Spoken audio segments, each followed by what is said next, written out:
I love you. Have a good day. This life's been kind to me, and I've got to change. To stop taking it for granted.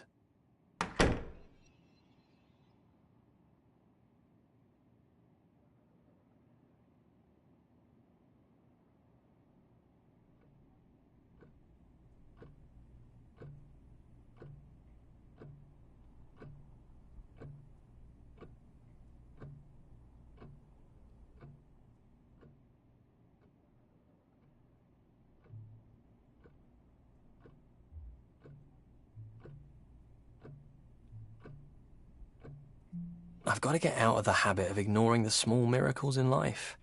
I only seem to pay attention when something is wrong, not when it's right.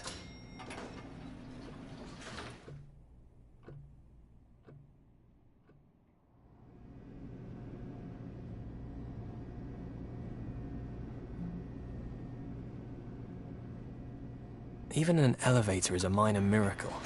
Someone invented this.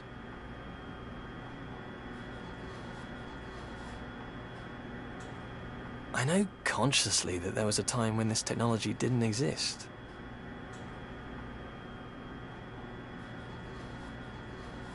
It's just so hard to see beyond the present.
I'm going to take control.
It feels like I drifted into these routines.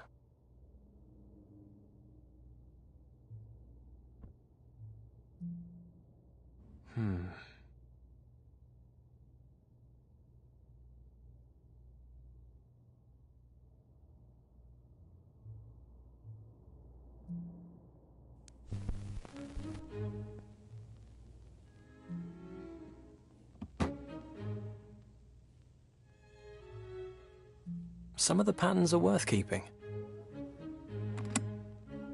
Other patterns, they're just habits with no meaning.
It was easy to get lazy, to let things fall slowly into a dull routine.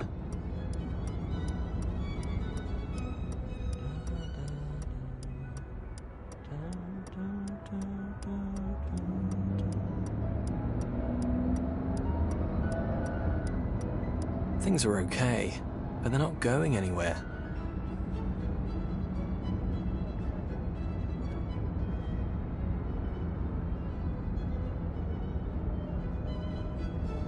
I'll tell him tonight.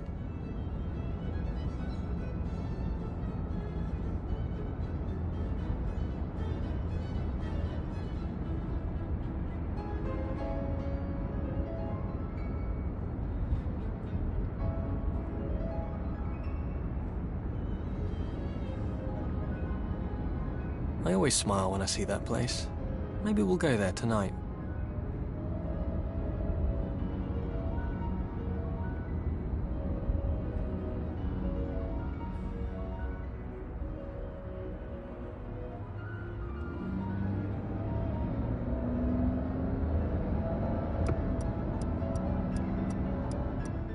Maybe we'll go feed the ducks this weekend.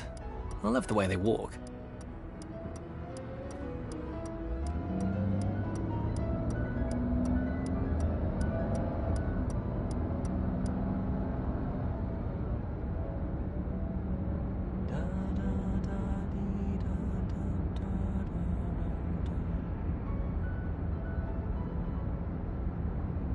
I'm happy with him.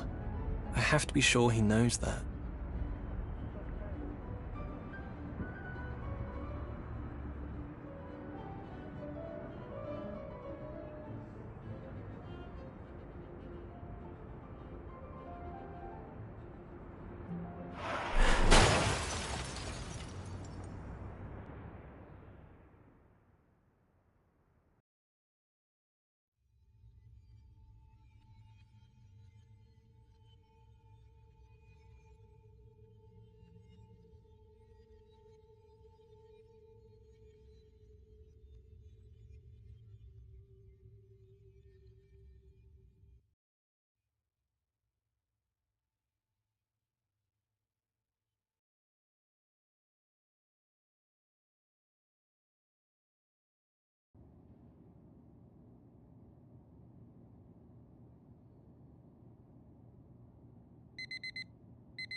Patterns.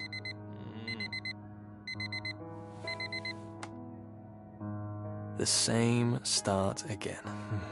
The same alarm tone that Harry can sleep through.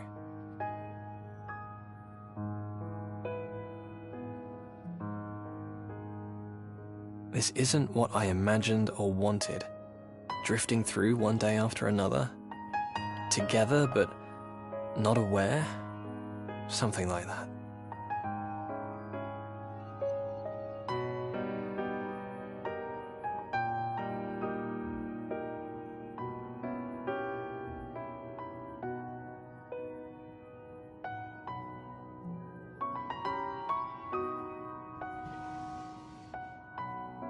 I think I'll wear this one. It's Harry's favorite t-shirt on me.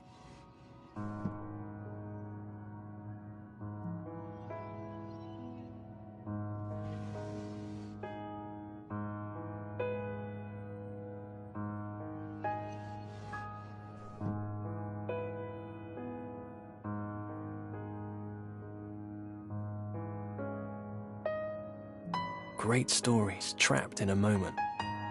They're brilliant, but maybe I should add some new ones.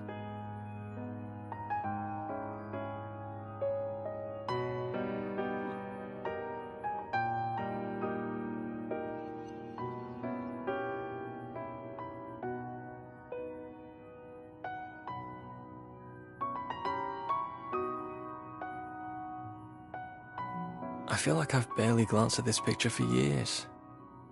I love it as much as when I first saw it.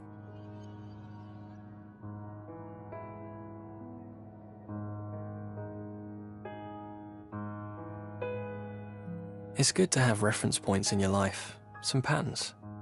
I don't want my life with Harry to change, but it will happen if I don't take control.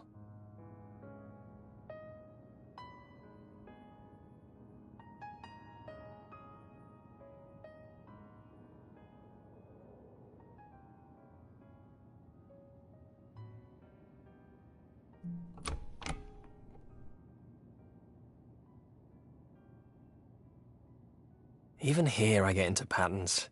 Bathroom first, then kitchen for breakfast. Maybe I should change that.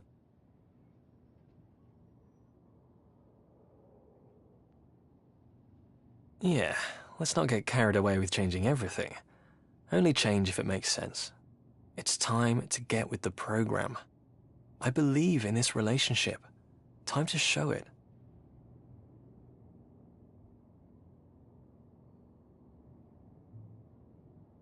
I should ask Harry to marry me. Yeah, that feels right. Marriage.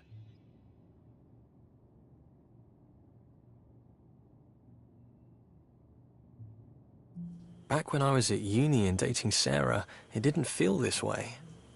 That was love too, but this, with Harry, I finally get what all the love songs are about.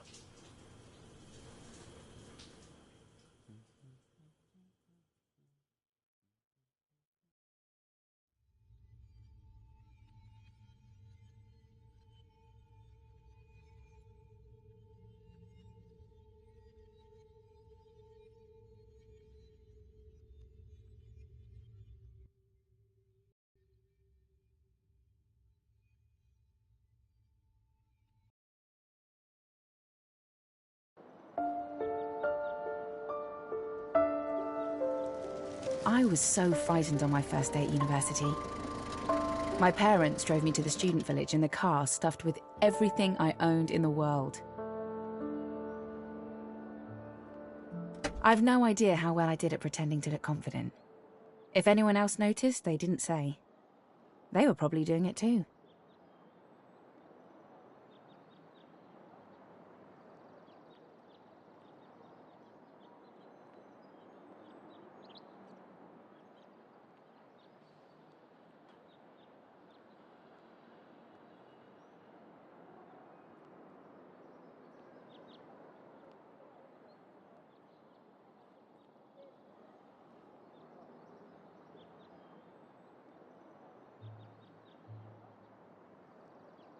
Paul, my mum's boyfriend, always liked Will.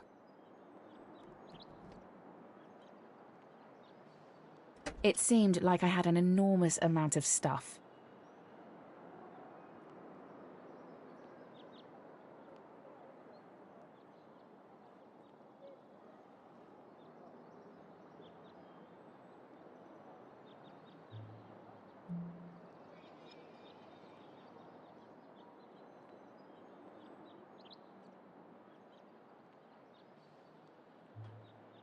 I went inside first.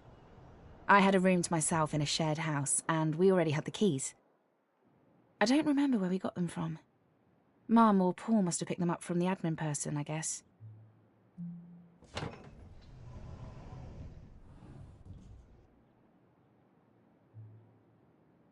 Walking into my dorm room for the first time, I could only think about my own nerves. It's one of those things that we do sometimes. We forget about the feelings of others. Yes, I was scared about it all, but how did Mum and Paul feel? After unloading the car, they were about to drive away to an empty home for the first time in 18 years. Maybe it was a scarier day for them than for me.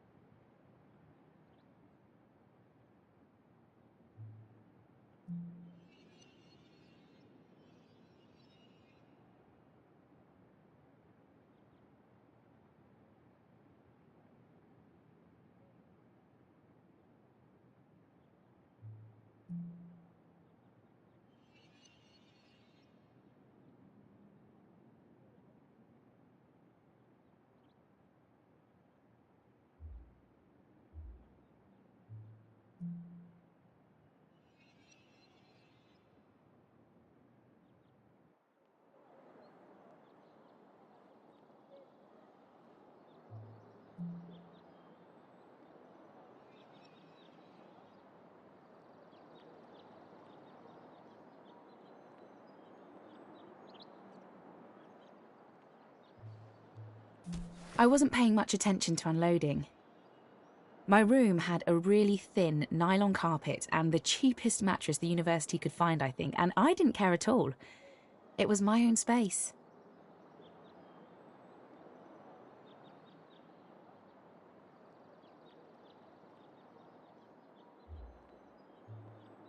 You remember how that felt? Having control for the first time. I felt terrified, but excited too. Though mostly just lost. I didn't realise everyone felt the same.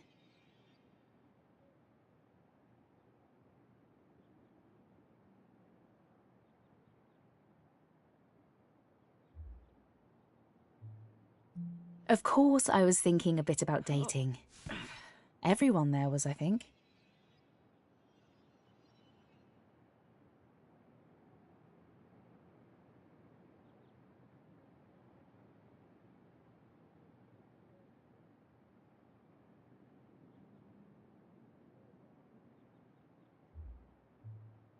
We all probably felt like we weren't... I don't know. There's that thing at 18 when you are acting more than being. We all feel like everyone else has the secret of confidence. It's not like I felt awful about myself, just like I was really average.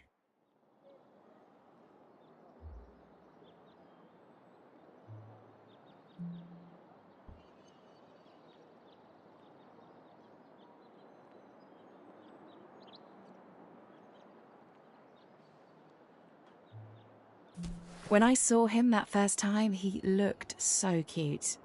Pretty sexy, actually.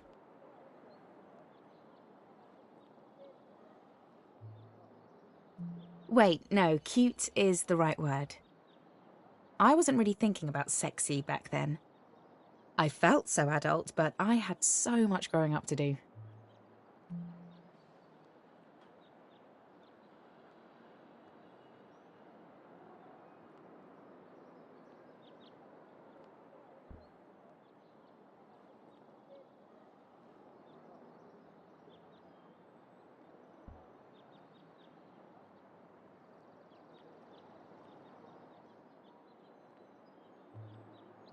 It's funny to think back, like this, now.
It was really busy for those first few weeks.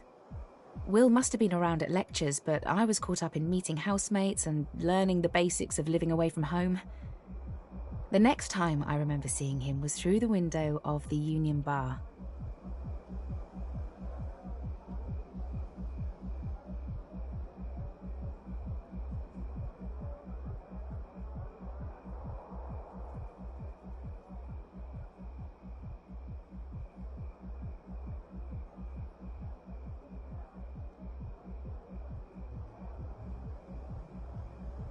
I remembered he'd looked back at me on that first day, and it made me smile.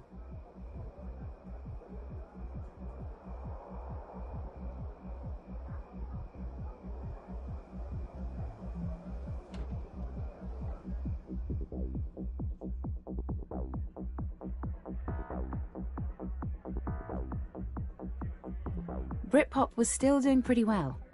Good music, Blur, Pulp, that kind of thing, and Oasis weren't just repeating themselves then. Not that the Union was playing much of those.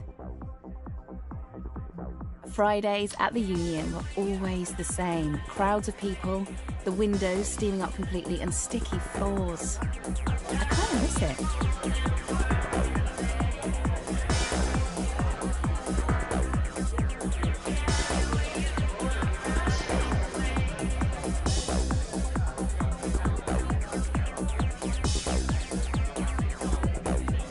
After I'd seen him at the window, I wanted to talk to him.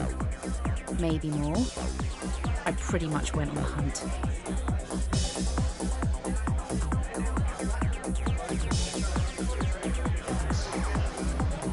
It's tricky when you're not very tall and the lights are low. It was hard to spot Will in the crowd.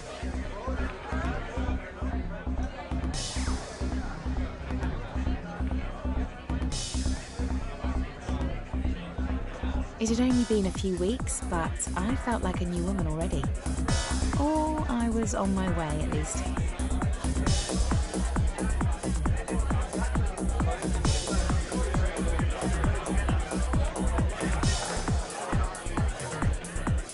Will always gave me a good vibe.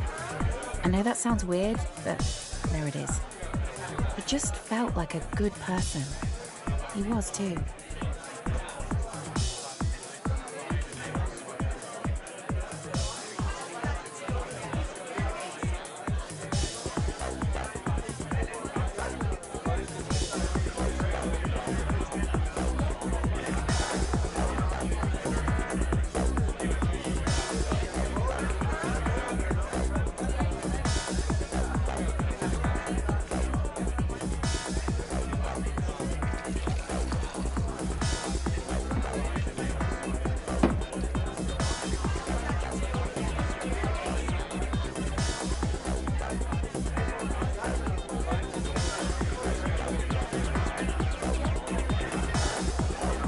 I joined in whatever the conversation was that Will was having. I've no idea what we talked about.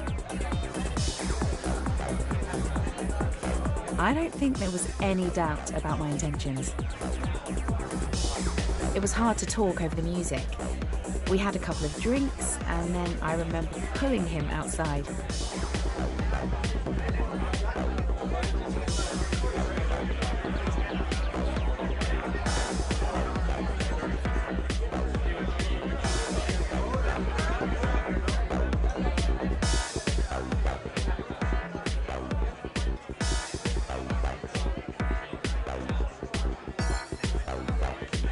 I love that tingle when you hope something is going to happen, when you know you're going to try something nice.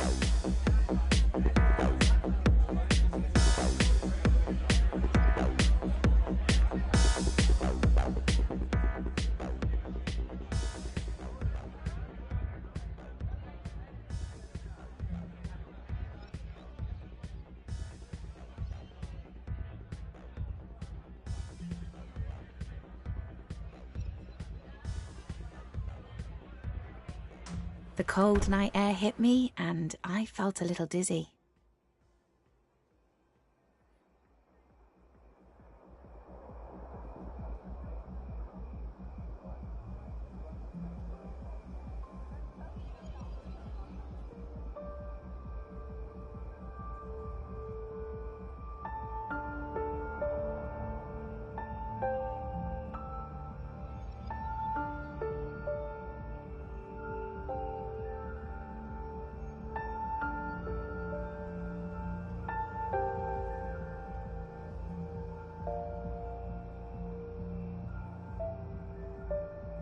And that was when he first kissed me.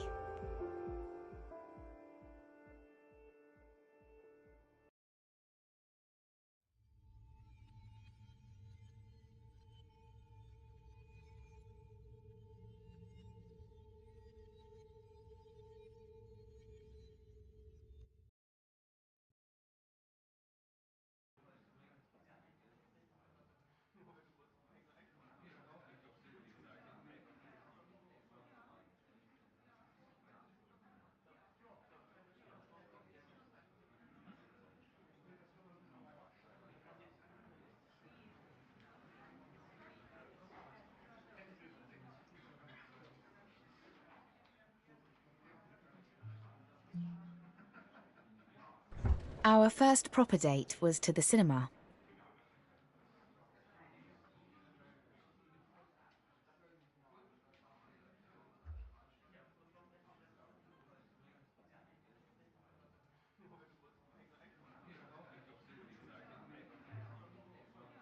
We had seats in the middle of the cinema. It didn't help my nerves much having everyone nearby.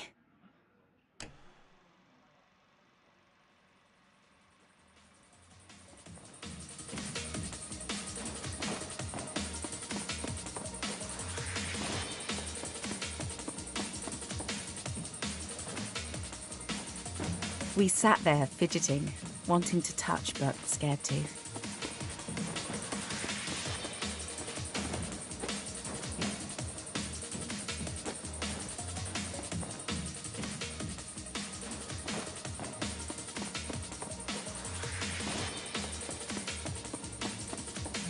I kept looking sideways to see if he was looking at me, but tried not to move my head too much in case he wasn't looking and noticed that I was.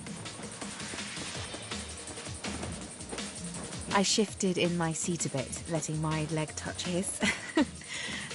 I was so smooth. I wanted to hold his hand, but he seemed to shy away. Or maybe he didn't intend that.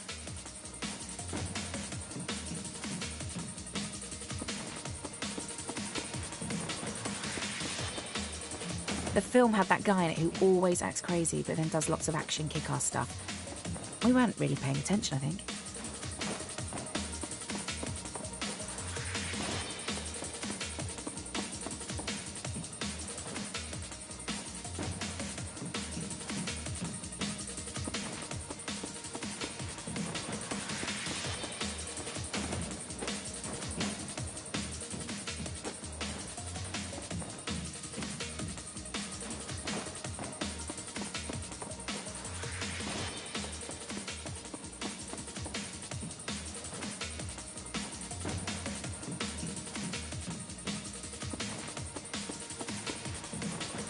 It was like everything else faded out.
I put my hand on his leg, he turned to me and did that shy smile of his.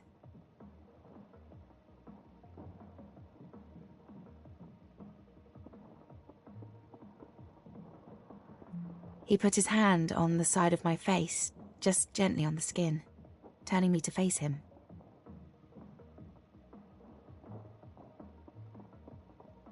He closed his eyes and kissed me, placing his lips softly onto mine. We locked our fingers together and watched the rest of the film. We didn't let go until ages after we left the cinema. Did you ever fall in love so hard and so much you just knew it would have to end? It was my first time, but even back then, I think I knew deep down that's what it was. Will always gave the impression of confidence, like he always had a grand plan. I wish I knew if he saw that end coming too, like I felt it was. I don't know if that would have made how it went any easier.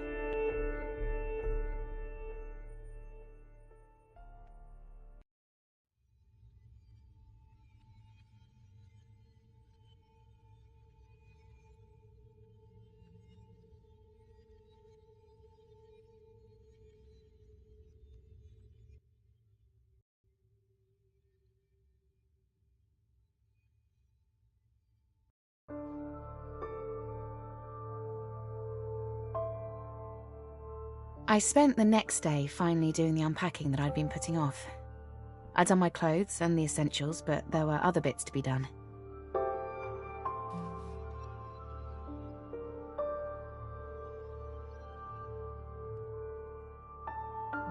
My mum gave me a tasseled cloth scarf to remind me of home. She's a right hippie.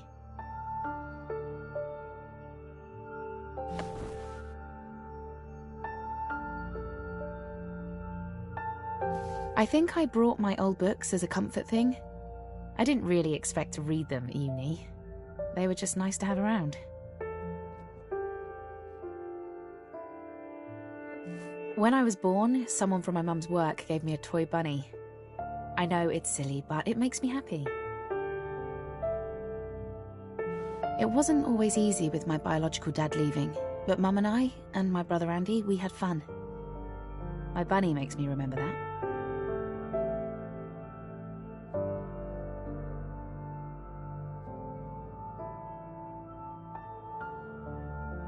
I put candles out. I think I thought I'd need to do romantic lighting. I had arranged to see Will later in the week. I was really falling for him. Is it weird to tell you this?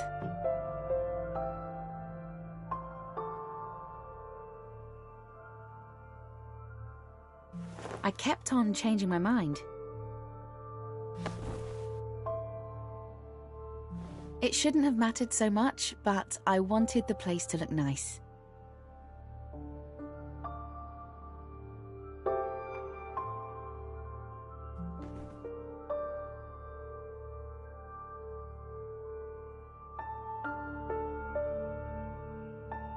I must have spent ages just shifting stuff around.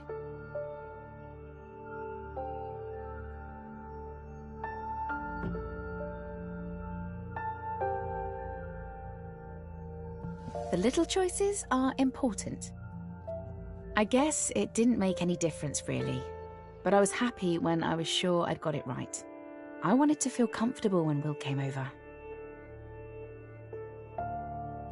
Will and I, it felt like a Romeo and Juliet kind of thing, and just as likely to burn us both as to make us happy.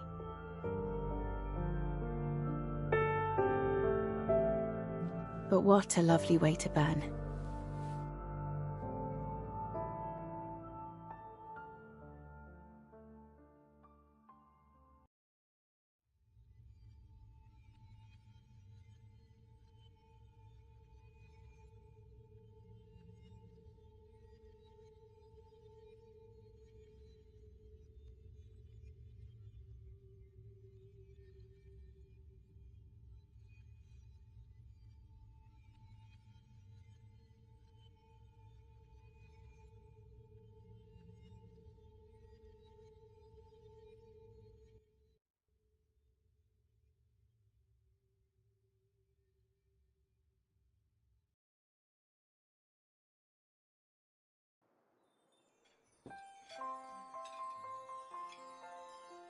That Christmas, I met Will's family. We'd been together for 4 months. Do you remember me there?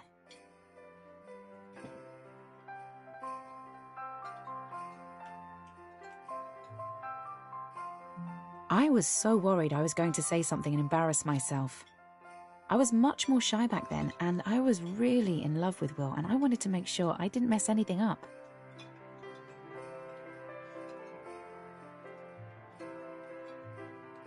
I kept on wanting to touch him. There was this really good chemistry with him, but with family around, it didn't seem right.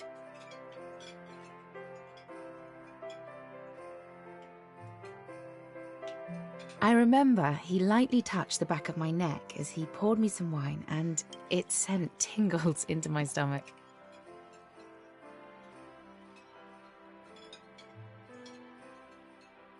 The meal went well, I think.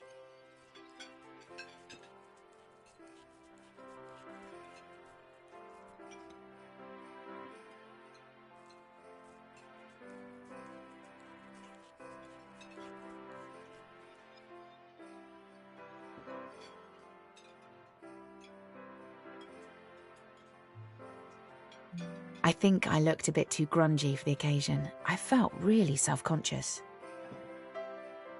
I loved him so much, but that feeling I had wouldn't go away, that it was all going to end. That Christmas Day, though, I felt like we had a chance.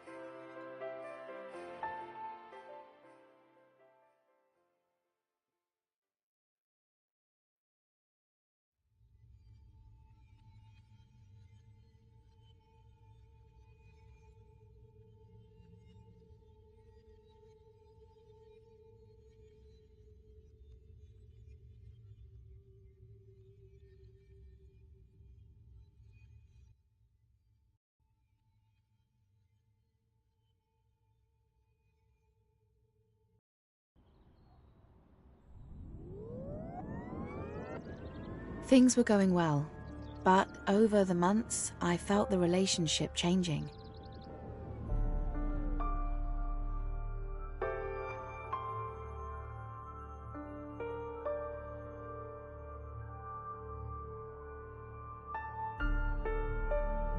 We would cuddle up in bed and watch TV or movies.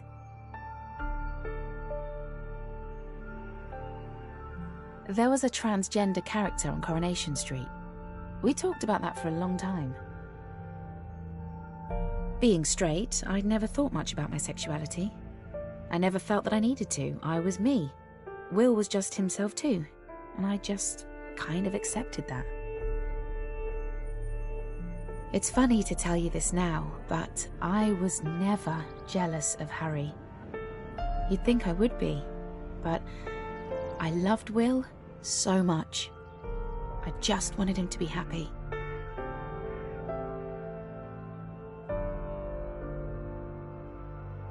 We were all, Will, Harry and me, studying on the same English degree. I'd seen the way Harry and Will looked at each other. There was a spark there.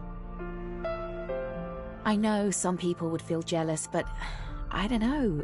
Being around Harry made Will happy.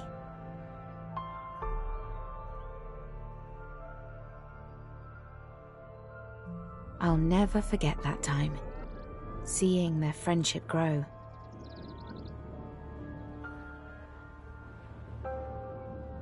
I think we both could feel that an end was going to be inevitable. But we still were in love. We were in love, but lonely too.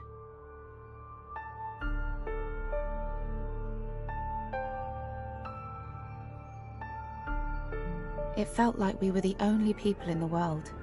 Maybe I didn't mind Will getting closer to Harry because it felt like our own love was too much for two people.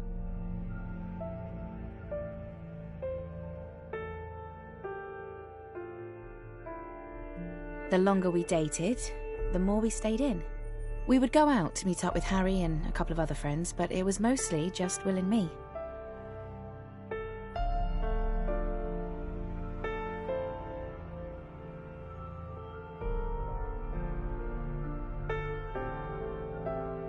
Those memories will always be a warm place for me.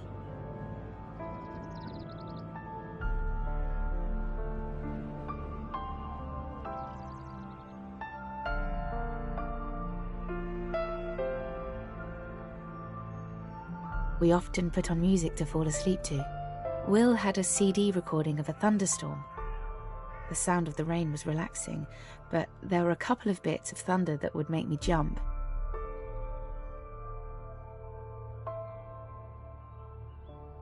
We listened to a lot of Portishead.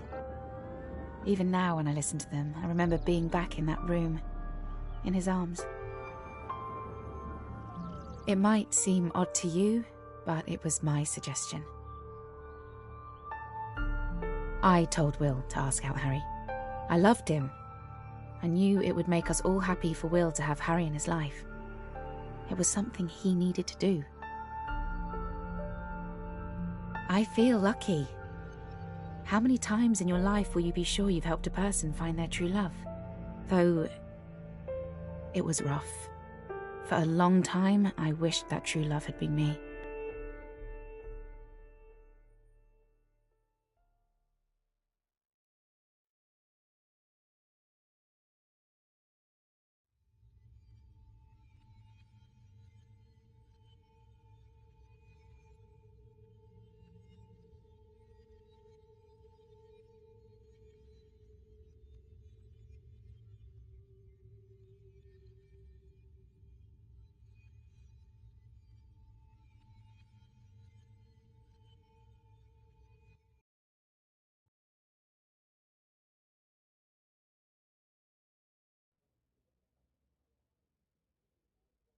Let me paint a picture for you of the end. Will had been seeing both me and Harry at the same time for about 6 months. I can see you think that sounds weird, but it really wasn't. We were all open, safe, and honest about it. The picture. It was October, and we met in the basement of the Royal Oak. Smoking was still allowed in pubs, and the faint smell clung to everything. The seats were covered with tapestry fabric that was worn and faded. The tables were dark, heavy wood. The stone floor smelled slightly of disinfectant.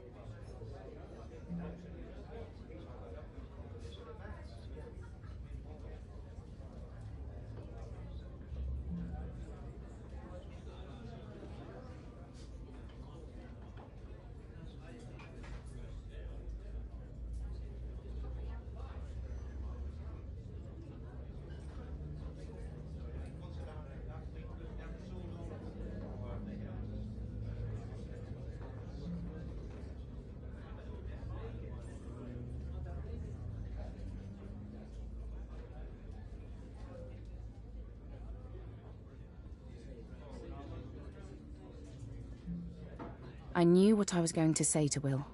I had a friend before uni who was having boyfriend problems and asked me what love is.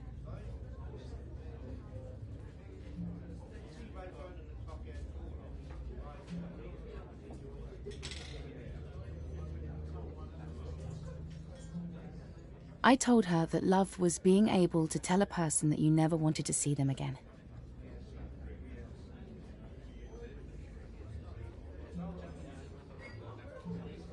Even though it broke your heart to do it, you would tell them to leave you because it was right.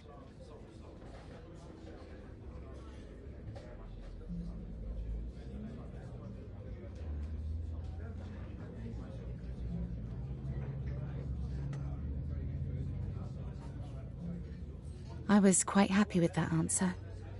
Like love was something from a Shakespearean tragedy.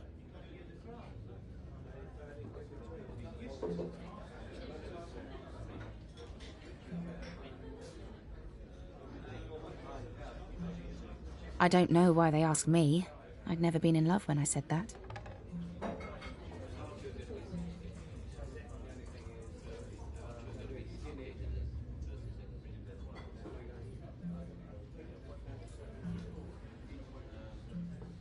I didn't think I'd have to do it myself one day.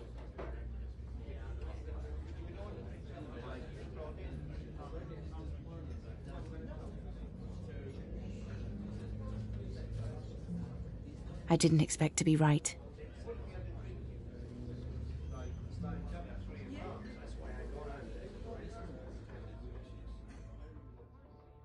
We need to talk. Oh? This needs to change. You mean us? I feel like I'm getting in your way. You're not. This is good. It is good, but it's not right. It's not forever. Isn't this what you want? I'm happy with you. I love you, but this isn't about me. I love you too. I want to be with you.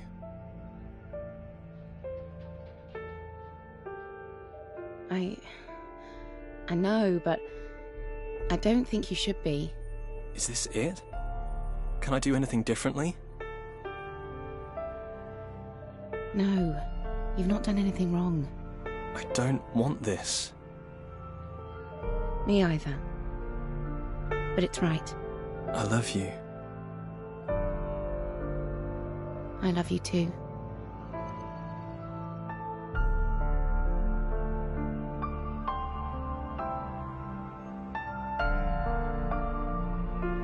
I was so in love.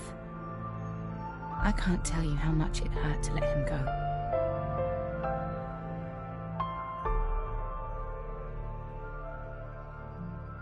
I never forgot him.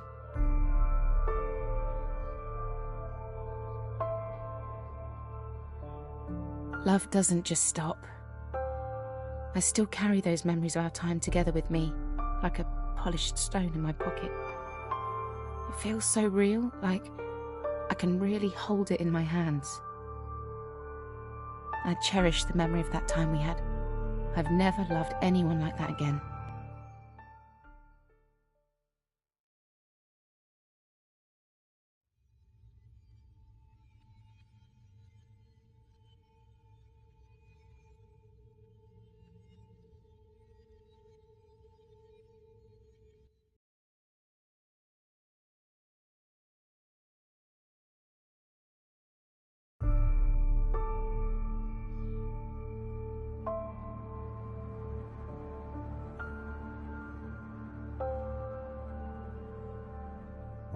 It took me 2 years to get over Will. I could see him falling in love with Harry. Soft and deep love, not like the fire we had. It was beautiful. Maybe we all could have kept on dating together the way we were. I didn't think of that as an option at the time. I threw myself into my studies to try to forget. I graduated with first-class honours, so I guess it worked out well.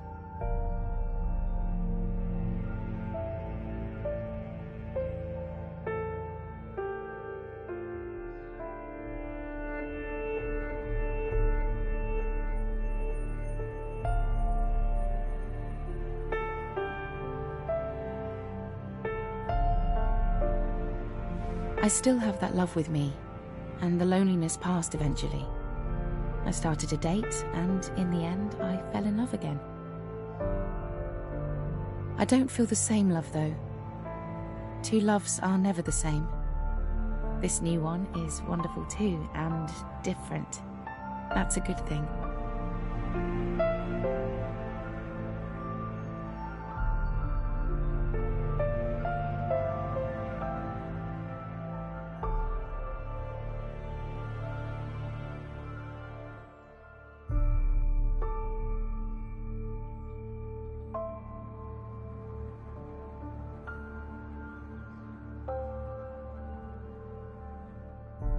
The way I loved Will and he loved me was something special.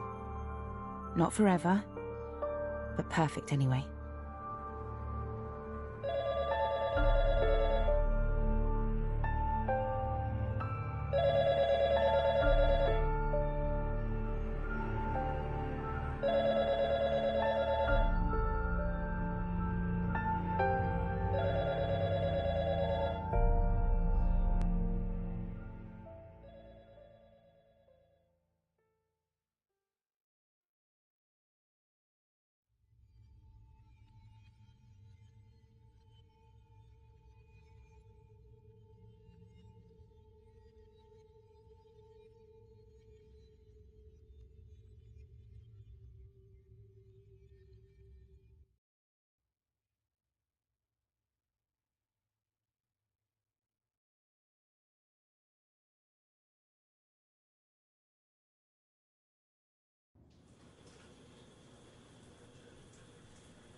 I loved Sarah.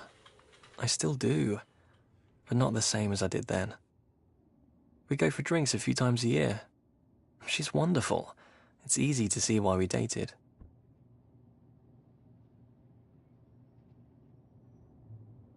I felt terrible when we broke up.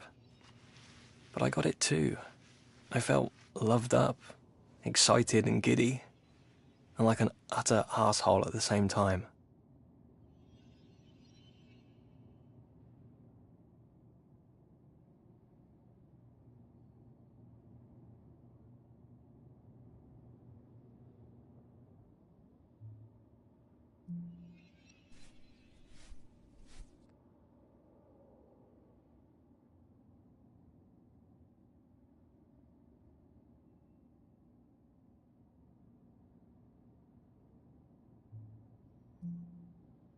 I don't ever want to do that to Harry.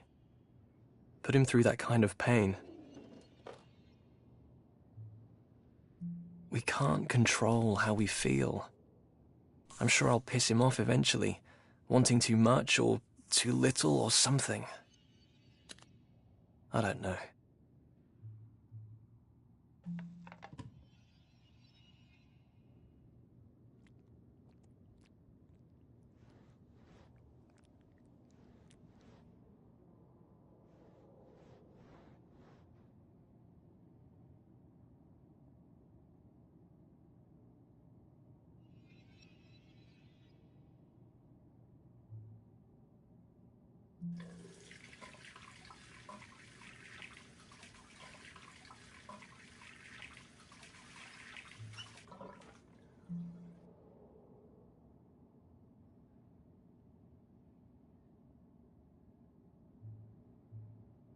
I don't know what I'd do if I hurt Harry like that.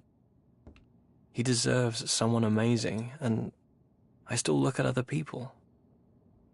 That's normal though, right?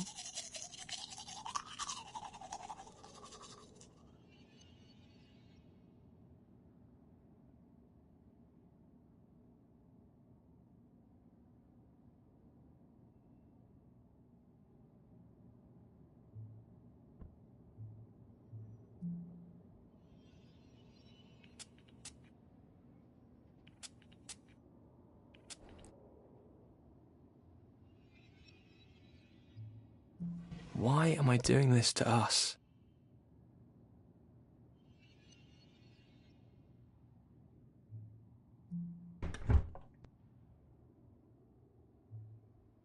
He'd be an idiot to marry me.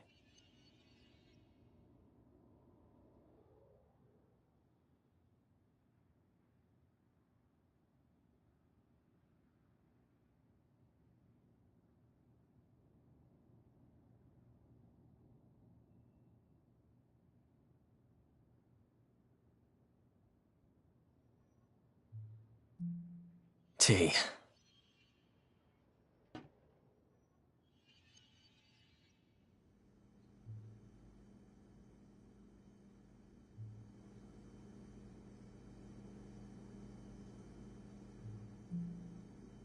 Tea solves everything. That's what my grandma said.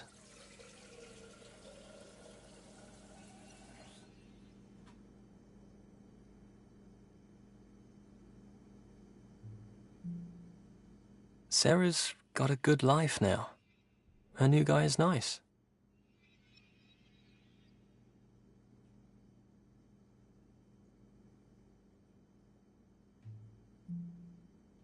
Maybe Harry would find a better life without me. Man up, my grandma would have said.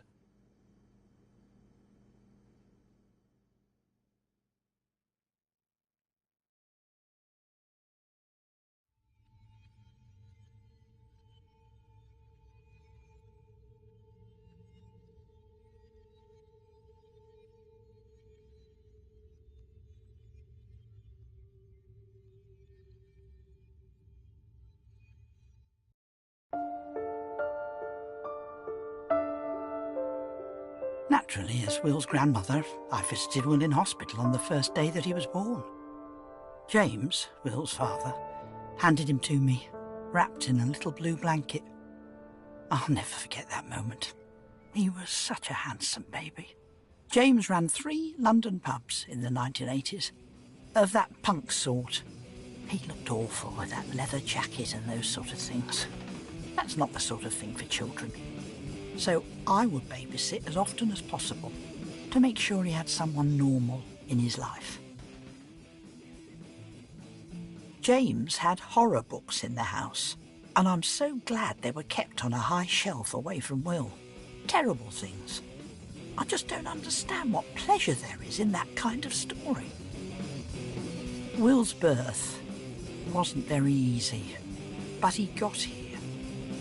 He was never going to have brothers or sisters after, though.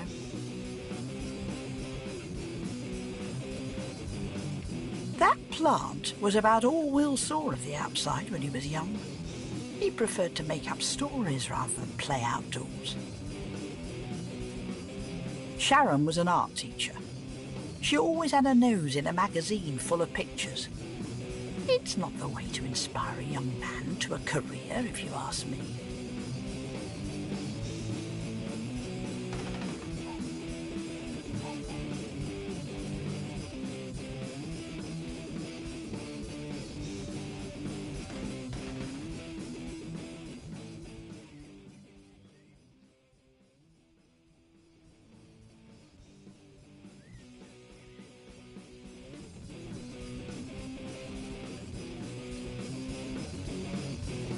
Sharon, Will's mother, broke up with James for 3 years at one point and took Will away to America, where she comes from. They had met through James's work. No wonder, really. James and Sharon both loved so-called music, and there was always something playing around Will. I thought it was an awful racket, personally, but there's no accounting for tastes. I turned it off when I was babysitting. I loved Will. I always just wanted him to have the best possible start and to be successful. I suppose I sound awful, saying his parents were doing everything wrong.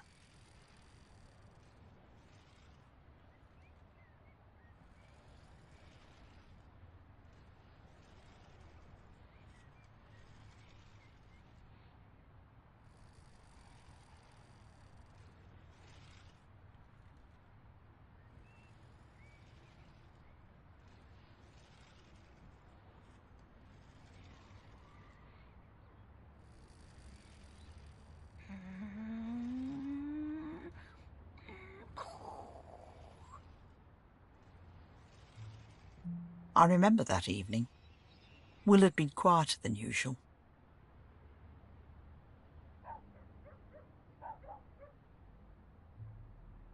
He told me that he'd been in a fight.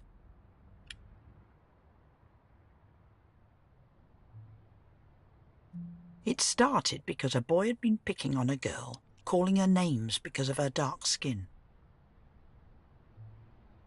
Will told the boy to stop, and he was punched in the stomach.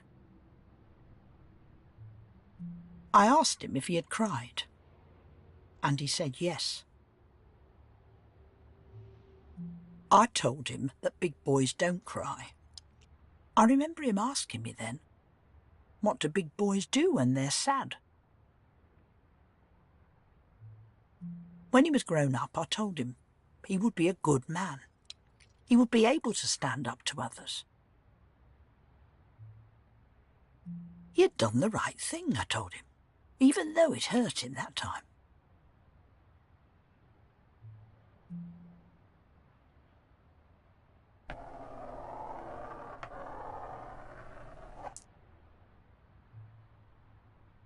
Looking back, I don't think he seemed very comforted.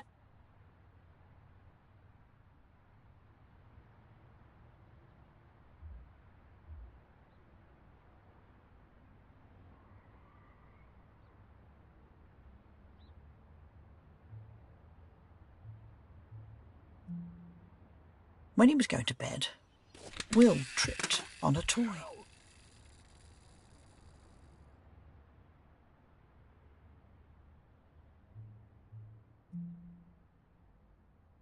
I remember carrying him. He was trying so hard not to cry.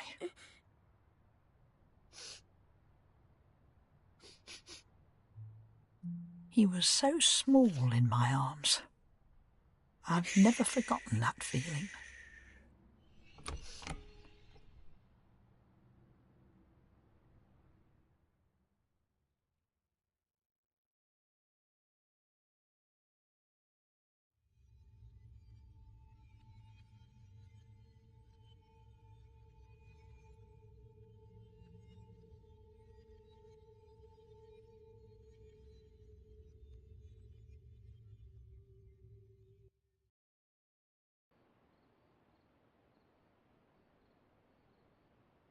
It's most odd what sticks with you. A whole patchwork of memories making up our lives.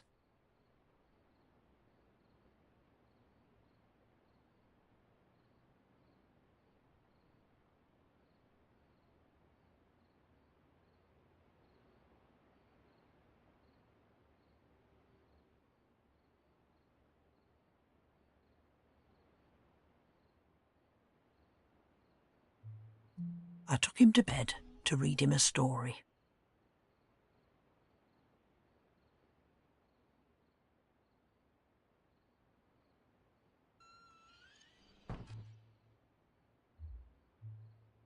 Sharon kept on buying him books of ghost stories. He always wanted me to read him those, but he never slept properly after, I think.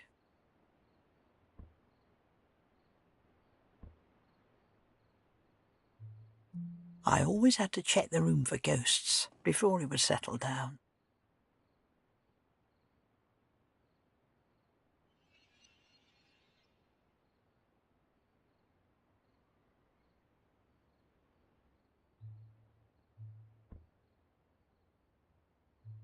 I made sure he could see me looking carefully.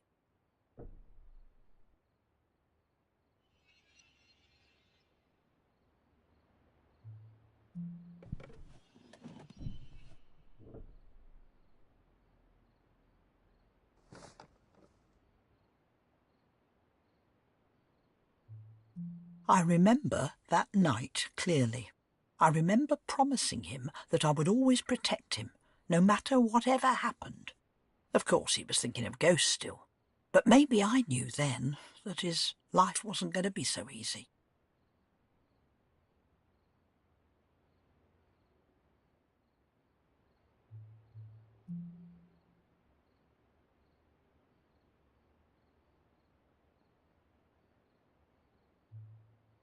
I've been reading him Grimm's fairy tales. I didn't like all the updated nonsense they'd been putting into stories back then. That night was a strange story, called The Ungrateful Son. I think it went something like this. Once upon a time, a man and his wife were eating a roast chicken for dinner. When the man saw his father, who was very old, walking up the road towards them, the man didn't want to share his chicken, so he hid it out of sight. His father came, bid them a good day, and went on his way.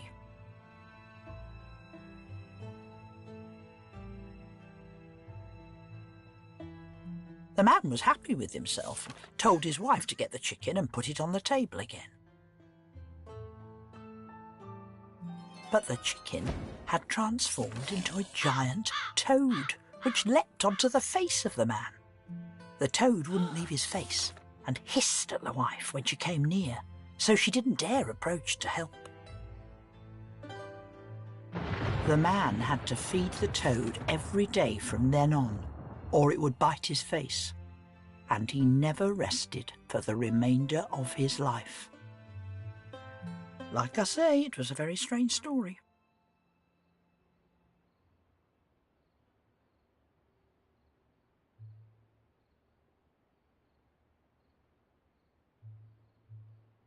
Will was asleep before I finished it, which was probably a good thing.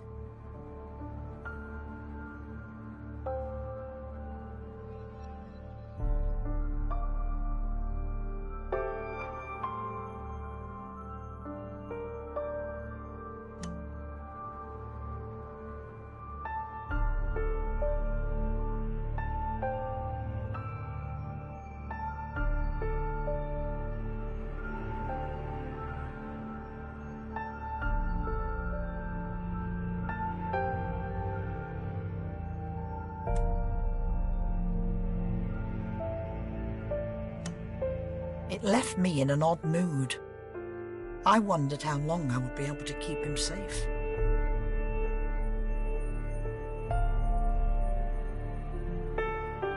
I didn't know where life was going to take him.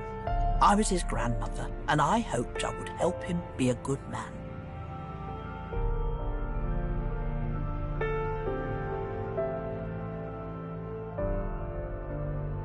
I could still see him sleeping there now, like it was only yesterday.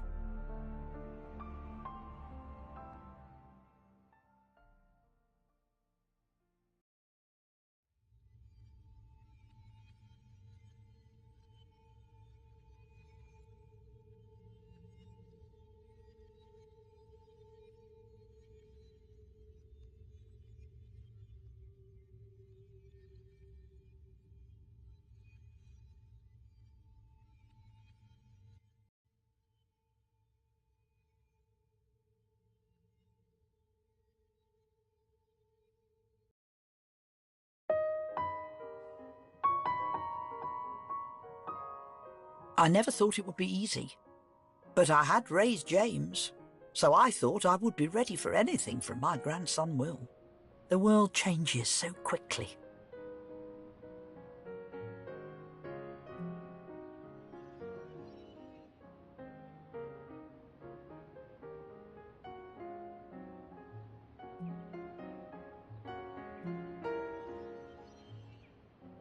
I remember the family visiting me when Will was a teenager. There's a song by Al Martino, "Here in My Heart." That was playing when Robert first kissed me. I listen to it when I'm alone sometimes.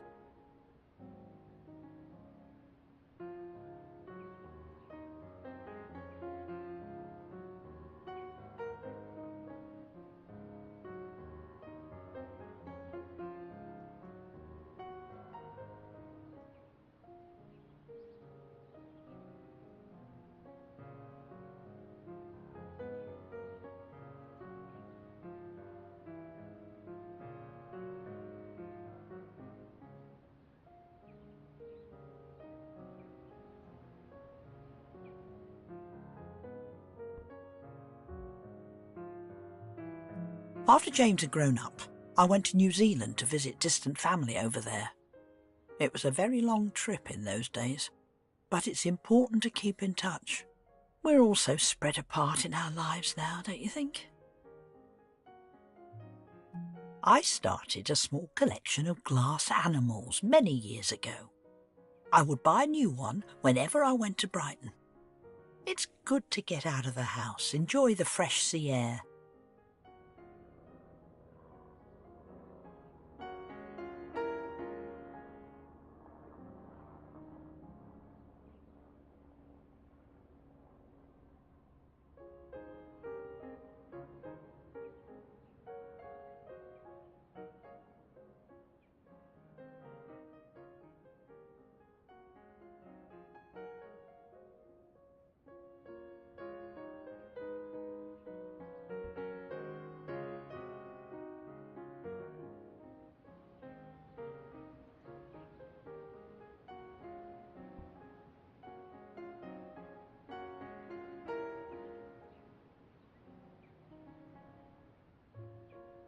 My husband Robert was a writer.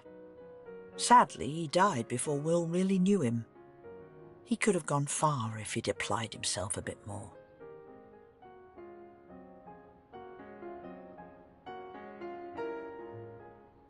It was only a matter of time back then before Diana divorced Charles.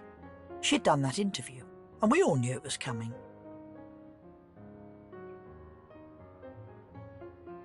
Us old people still think about these things, but no one was saying much, so I started a conversation.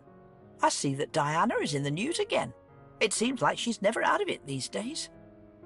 It's about time she stopped keeping everyone waiting. I think it's sad. She was bullied into all of this from the beginning. The rest of the conversation didn't go well. Will frustrated me so much. James wasn't much help. He's always held liberal views on things.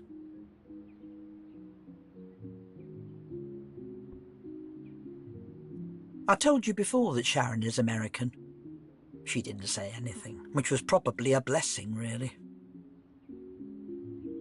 I wish I'd never even started the conversation. They didn't want to hear my opinion. "Excuse me, I'm going to make some tea," I said. No one offered to help.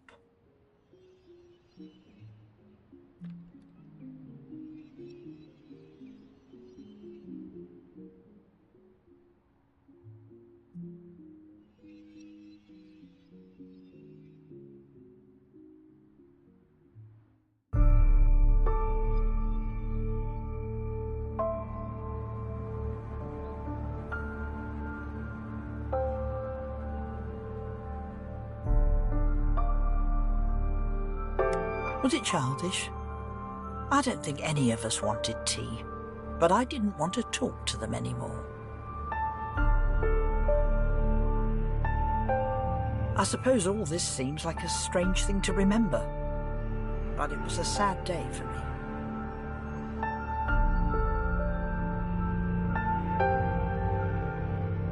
These days it's easier to be different, to forge your own path or something like that, and everyone else be damned. We didn't have all these choices, and we all turned out well enough. James and Sharon were both adults, but Will...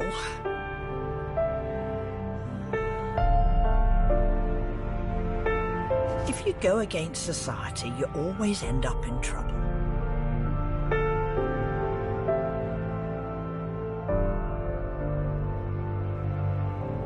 I was scared for him. He had all these views about things, and it was dangerous. I was scared for Will. I didn't want him to stand out and end up worse off.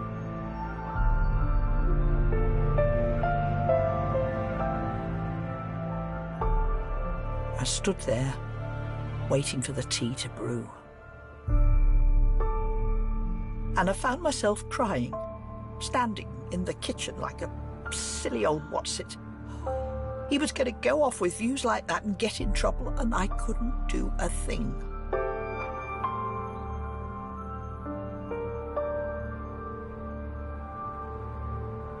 I knew something had been broken that day between Will and I.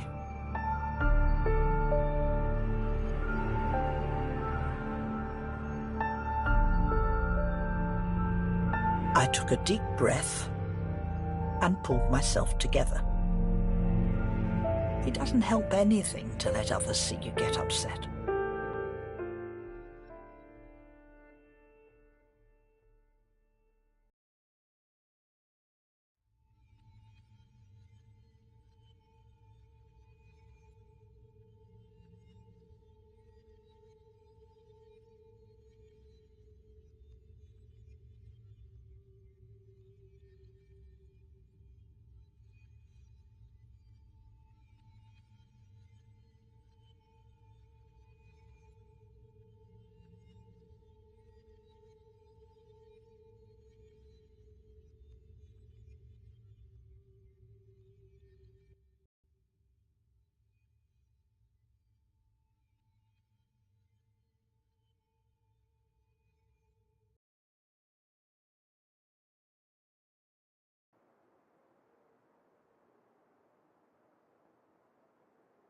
I live by myself. I always have done since Robert went. I had felt this was acceptable until then. Feeling distant from your family is the most awful thing. It's the strangest feeling of mourning. My generation has different values. Oh, goodness, I know that. But I very much believe that they are good.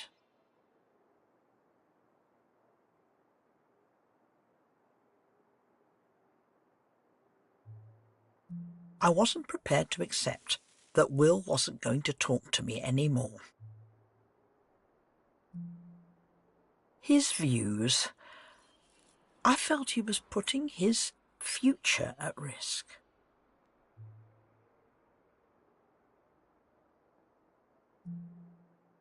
All these free ideas about people choosing their own way to live. He would understand later. But how much later?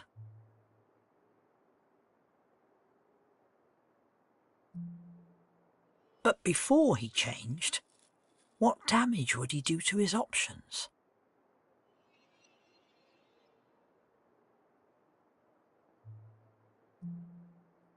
I didn't know what to expect that Christmas. I just wanted us to all be close again. But I was nervous.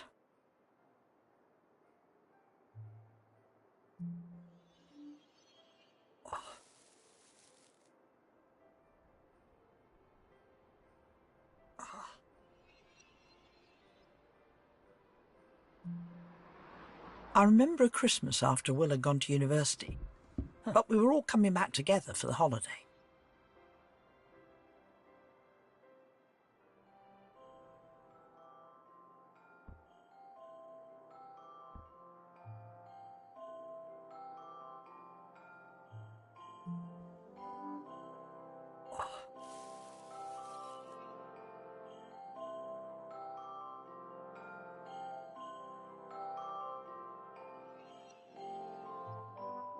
It's a lot of work making a house look welcoming, but it was good to be busy.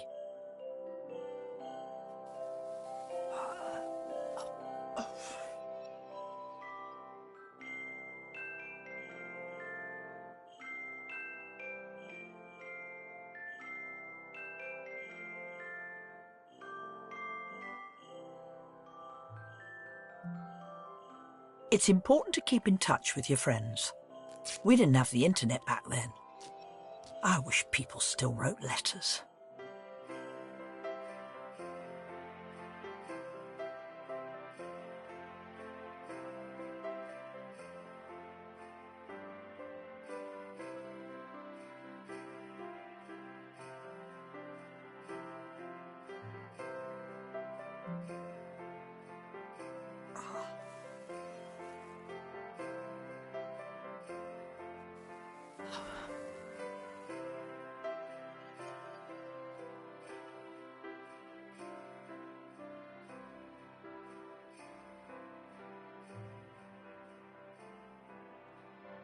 I'd been told that Will was going to bring a girlfriend, Sarah. It was important to make a good impression.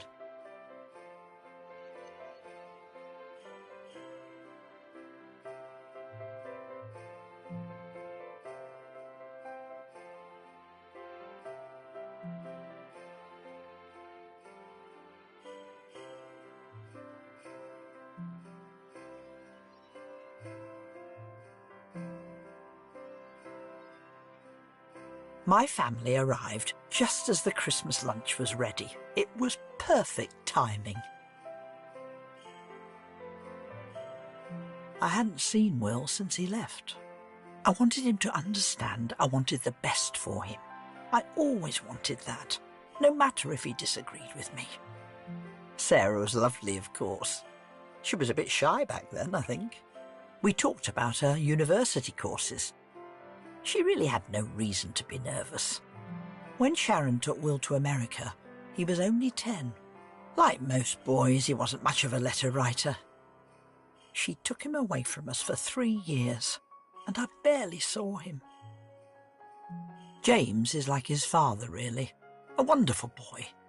But I do wish he would apply himself more.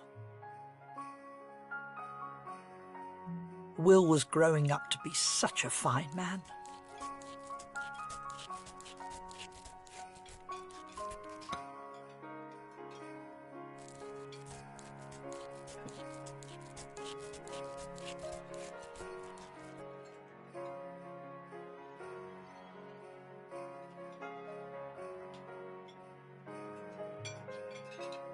He doted on Sarah.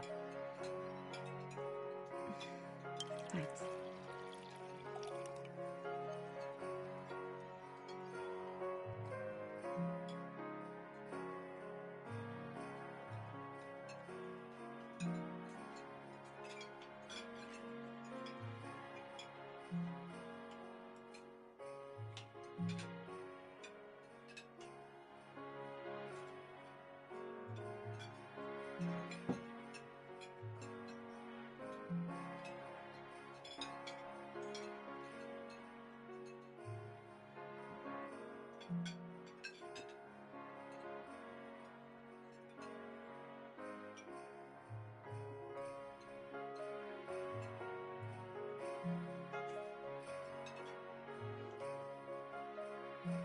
felt so proud of Will.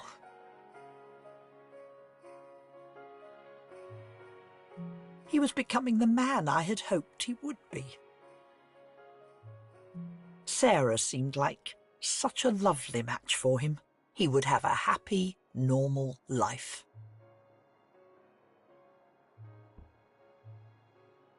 But that was the last time I saw her.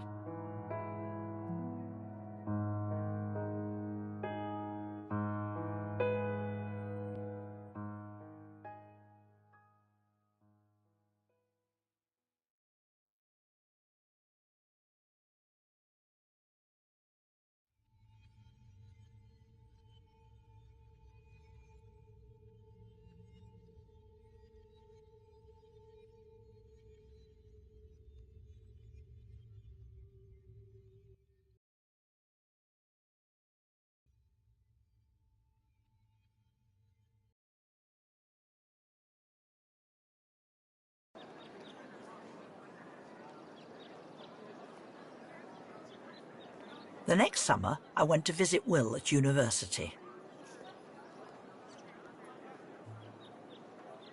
It's only civil to arrive on time for your appointments, so I started the drive down to see him with plenty of time to spare.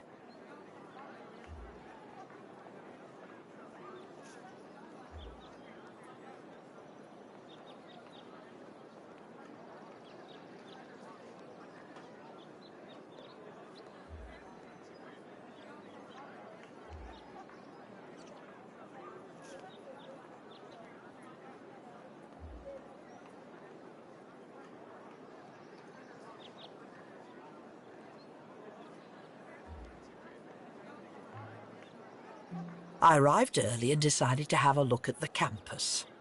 It was my first time there, and the buildings looked lovely. There were so many young people there, all full of life and excited about the future. Lots of beautiful girls around, and I was hoping I might spot Sarah. Going to university wasn't normal in my day like it is now. I never had the chance to go and improve myself.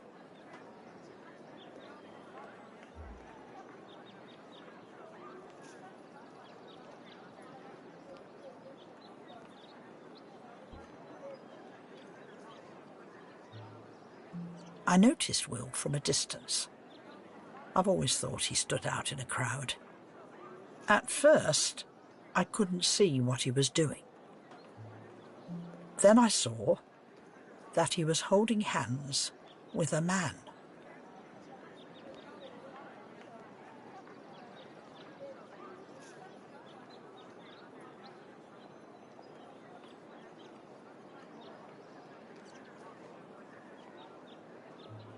And then, right out in front of everyone, they kissed.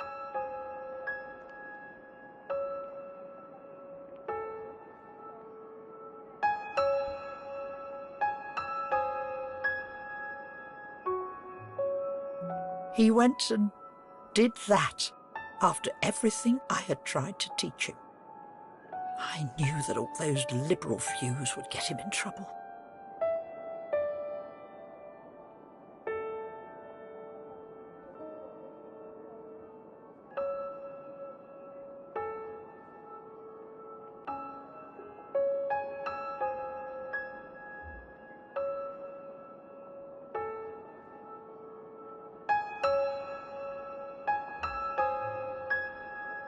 I left right away.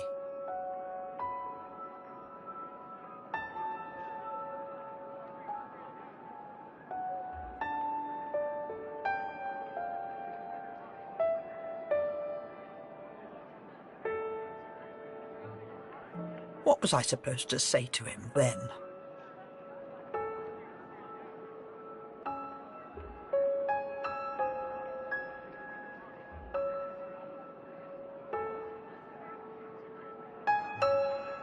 Will hadn't seen me. I simply had no idea how I could be expected to act like everything would be okay for him.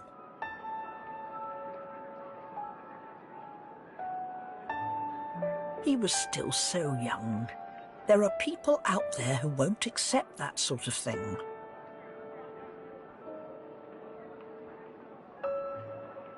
Suddenly, the university seemed ugly, obscene.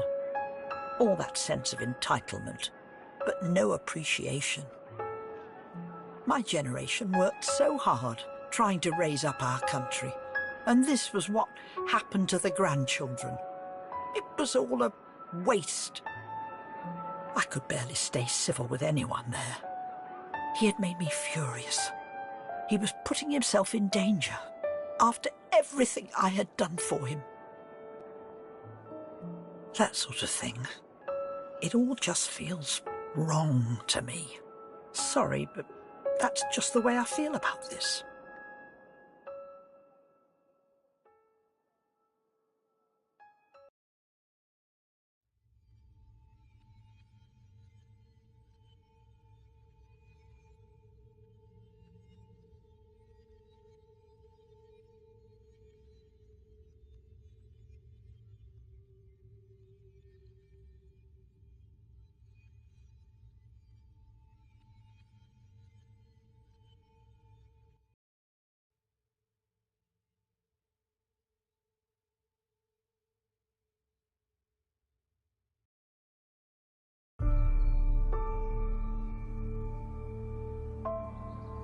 I barely saw Will for the next few years.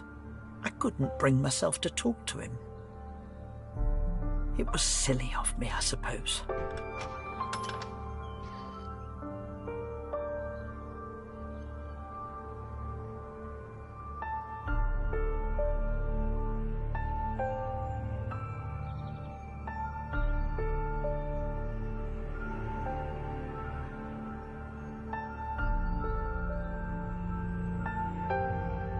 After university, he went travelling, seeing the world. I stayed at my house.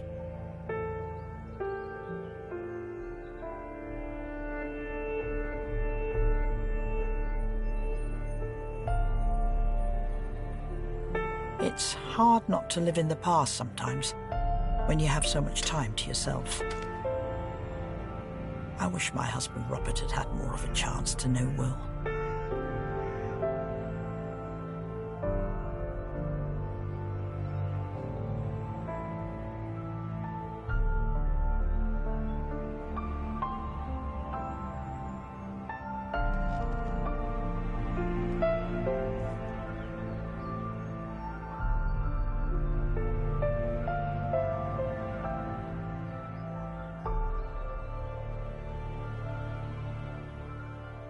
I had all these hopes for who Will would be when he was a grown man.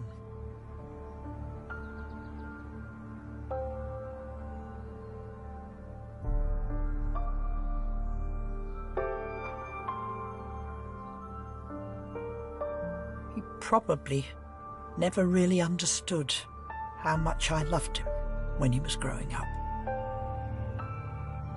He was such a happy, playful boy. And then he changed.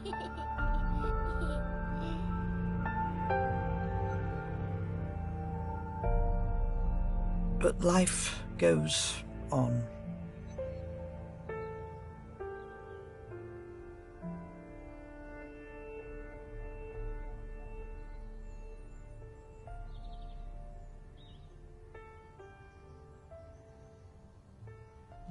I was working in the garden. Things go wild if you leave them too long.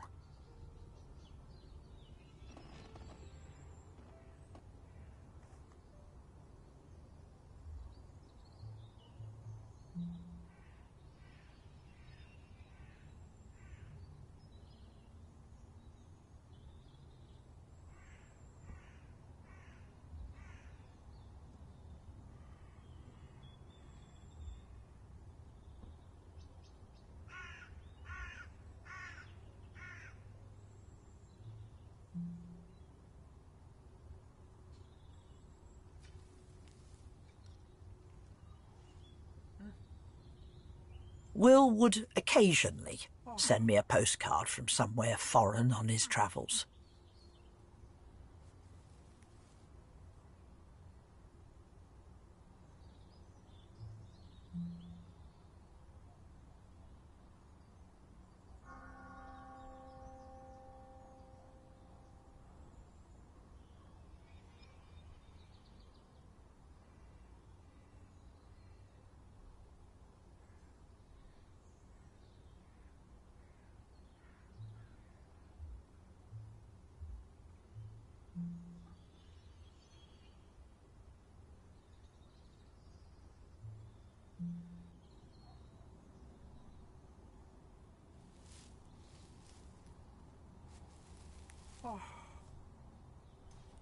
I was still angry at him, but I worried too. He was just off somewhere, before the travel writing became his job.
I got up to answer it and tripped, twisting my ankle in the garden.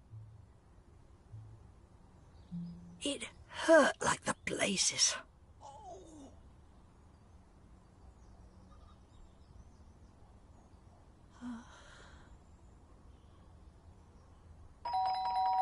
There was no way I was going to be able to stand.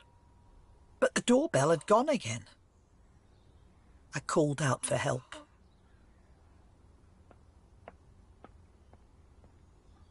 I heard someone coming around the side of the house.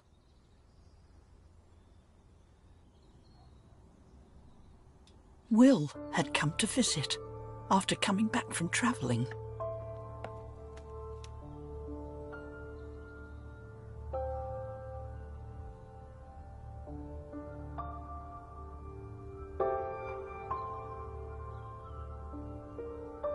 I had been so cold to him, never reaching out, but that didn't matter to him.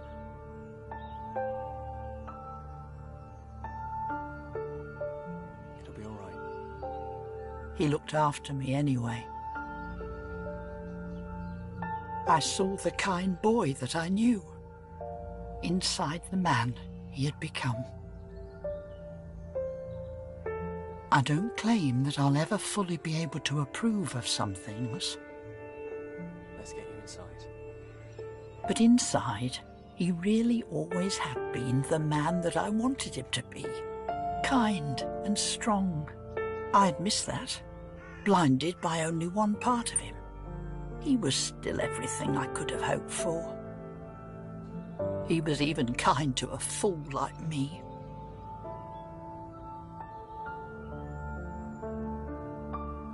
I'll never forget that.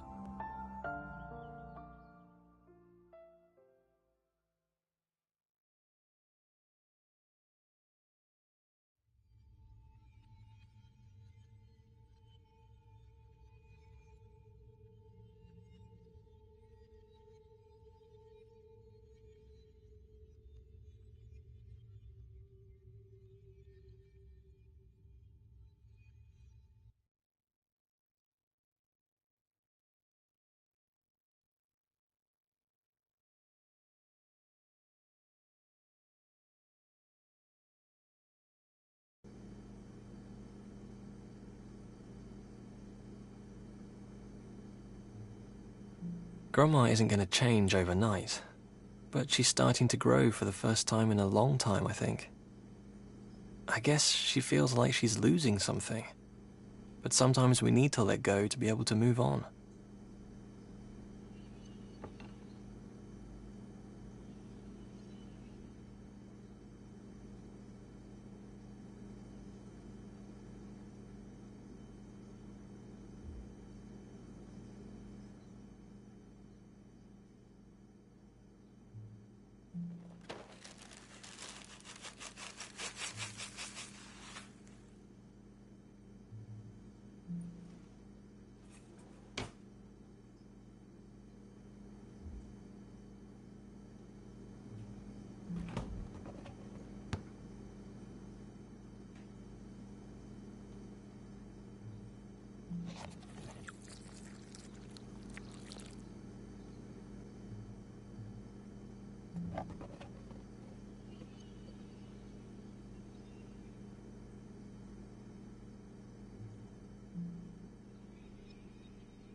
You've got to take responsibility for your life.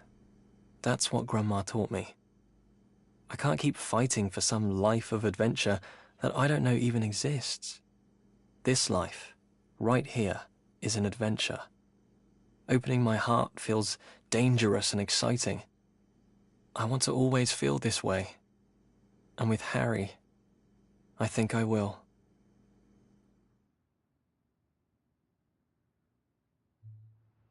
Marriage is the right choice. I've held back too long with him, thinking about what would change. But that's meaningless, really. I know I want him in my life forever.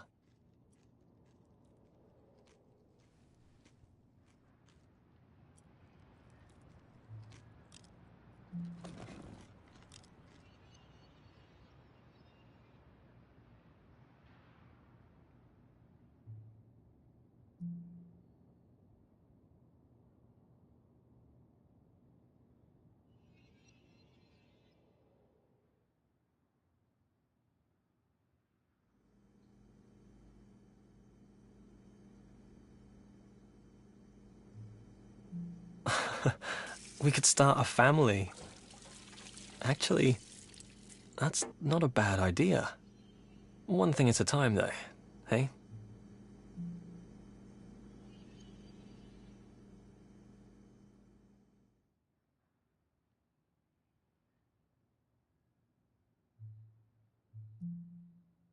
Am I going too fast?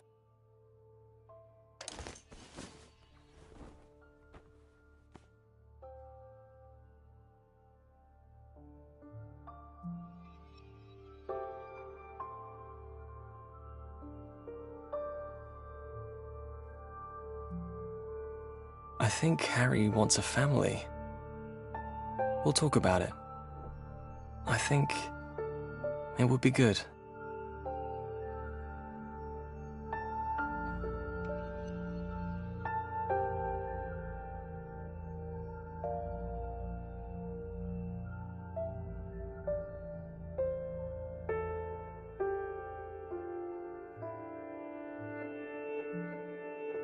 This is going to be a big day.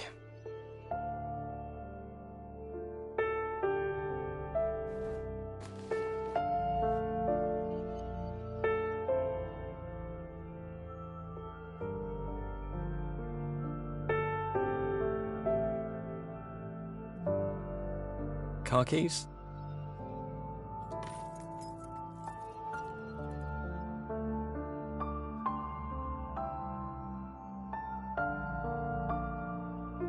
I don't know what lies ahead, but it'll be amazing.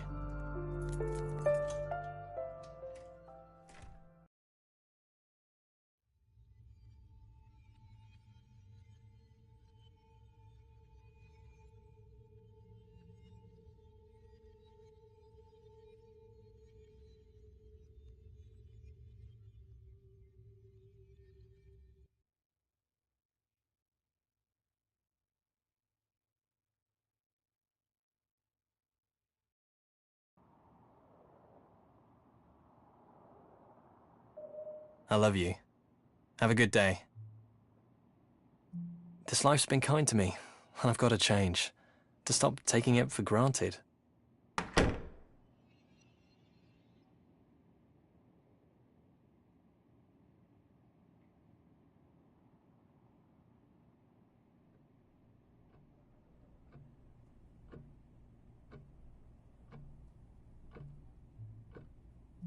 I've got to get out of the habit of ignoring the small miracles in life. I only seem to pay attention when something is wrong, not when it's right.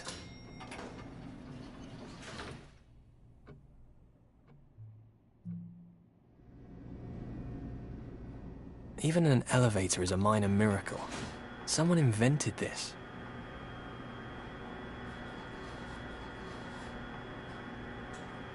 I know consciously that there was a time when this technology didn't exist.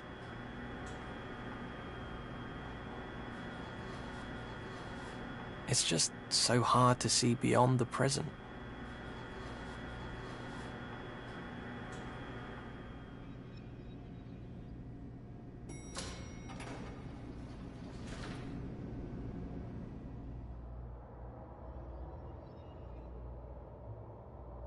I'm going to take control.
It feels like I drifted into these routines.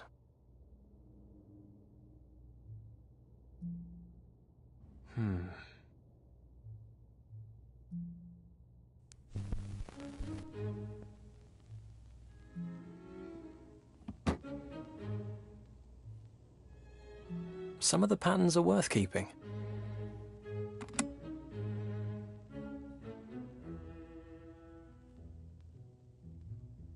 Other patterns, they're just habits with no meaning.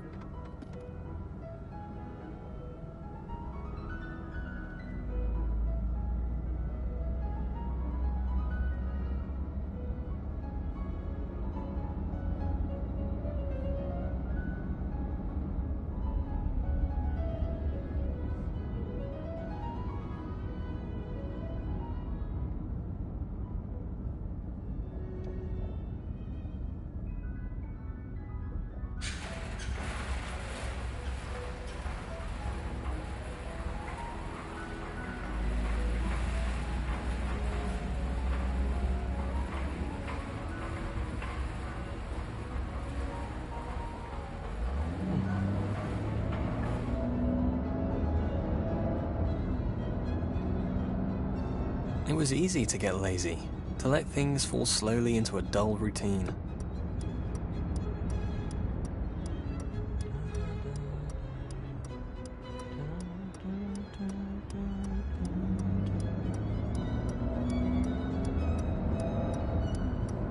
Things are okay, but they're not going anywhere.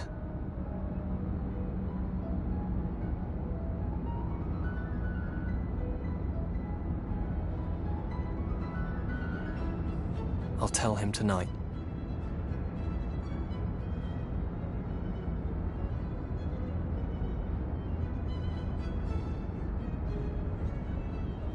I can't think how often we chatted there, talking late into the night.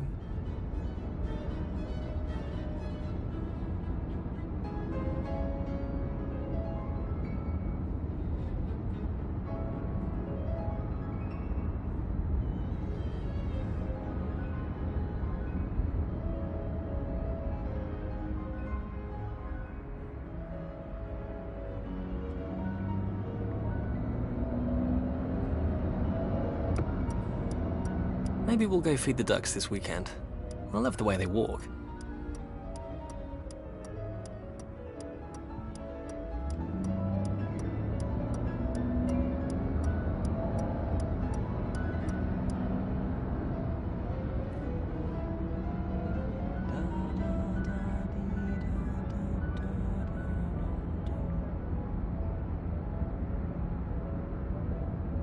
I'm happy with him.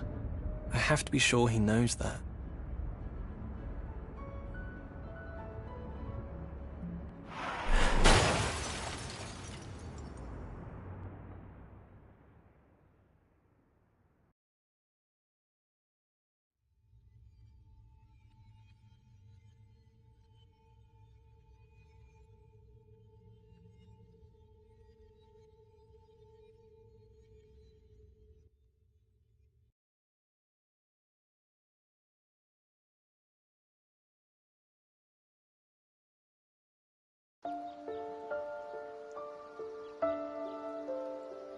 Sunday was always our day together. We worked too much during the week to see each other often, so on Sundays we would go to feed the ducks. I wish we hadn't worked so hard.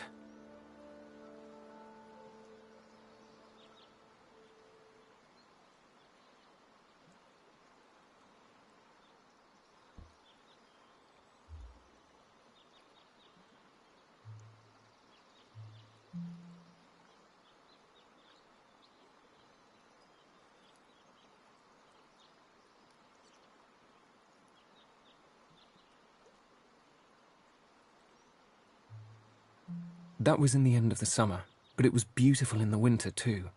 It was away from everything else.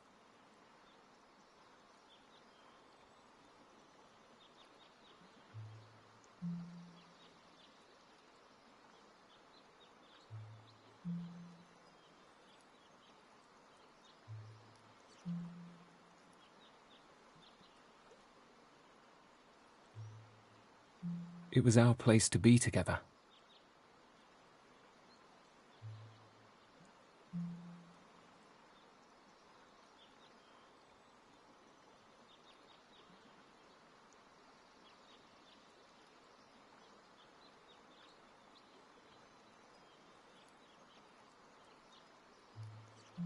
It's silly, really.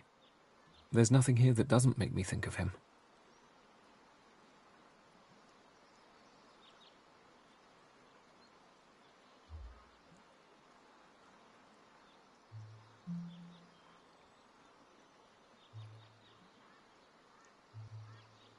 He would quack at the ducks. He pretended to have conversations with them, and that we saw the same ones every week. He began to set up little stories between them. And then one day, he was gone.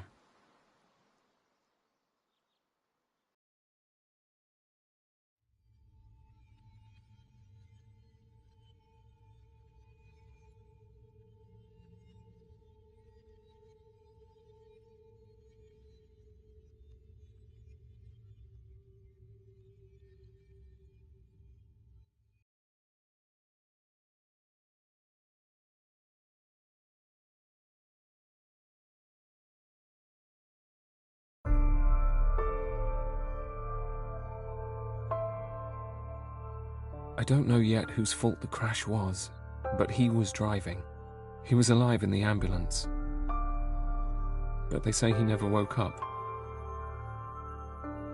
I think I prefer it that way. He was dead by the time I got to the hospital. Everything here reminds me of him. I need to clear it all away.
He loved to travel. I'm more of the staying home type, but I liked how happy it made him to see new places.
well-worn books. Some of them he read again and again. He told me he would remember these forever.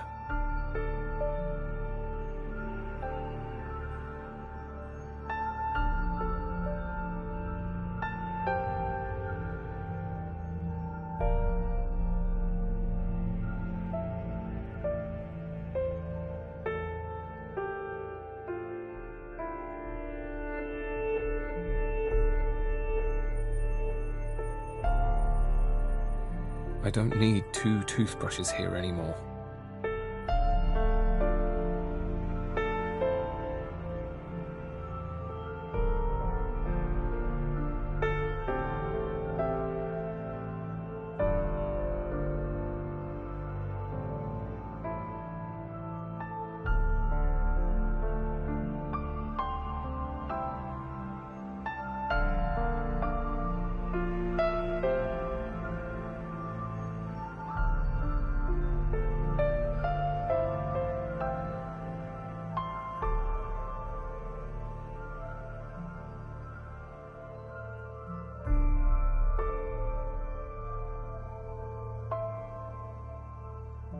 When friends come to visit me, they speak to me in a quiet voice, as if a loud sound might startle me.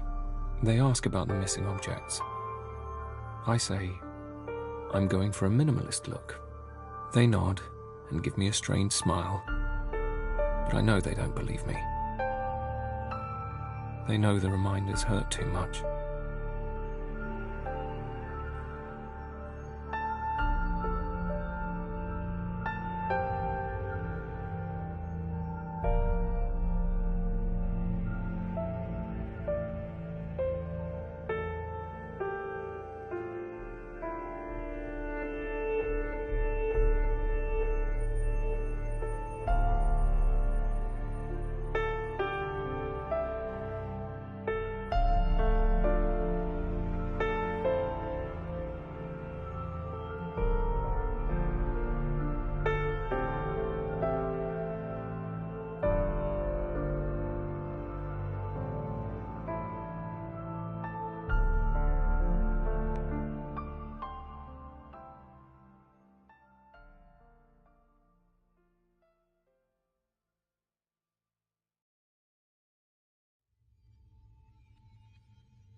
I've been walking more since he died.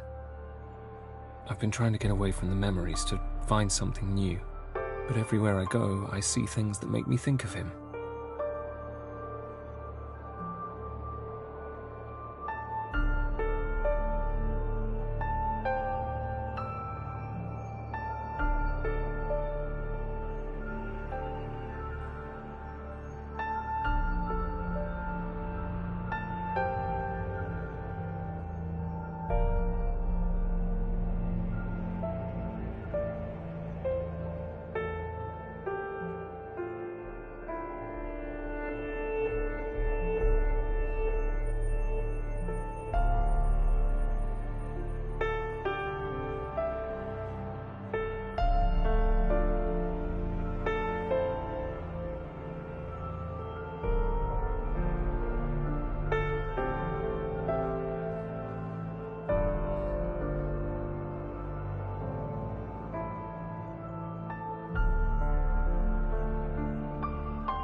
I can't face going to restaurants yet. I don't want a table for one.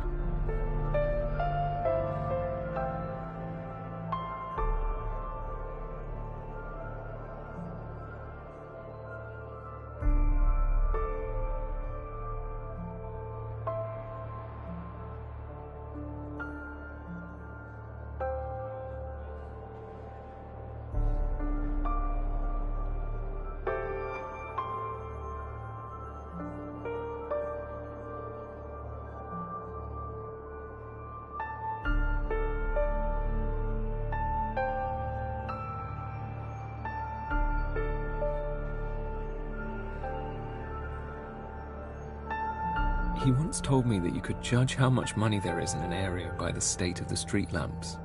Something about the style and the freshness of the paint. I don't remember.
I decided to stay inside more.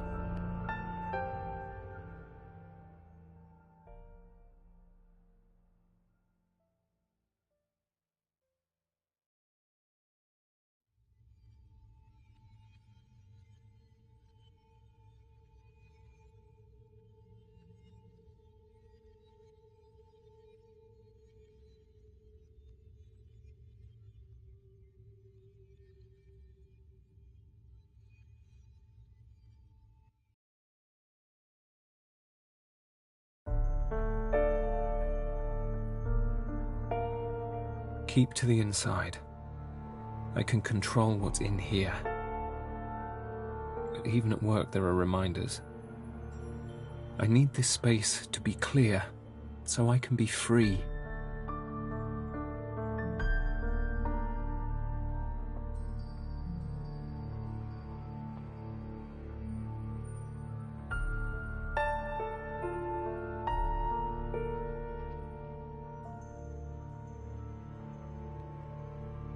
What would he want me to do? He'd want me to be happy, but I can't think of him yet. And I don't know if I'll ever be able to.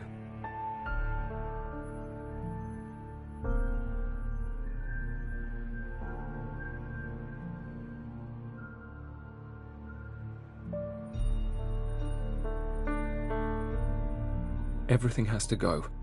I'll clear it all away and start again. How are we supposed to go on in their absence?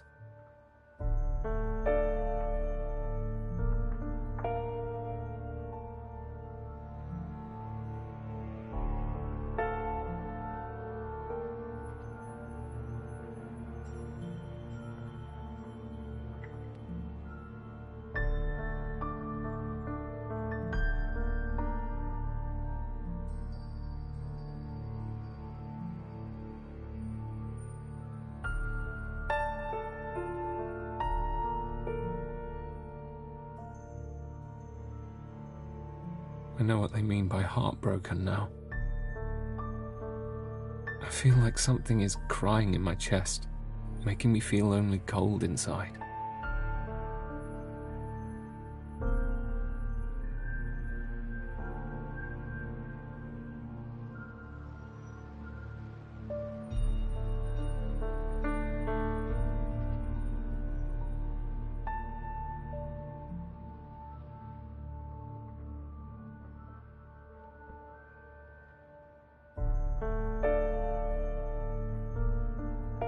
I'm nearly there.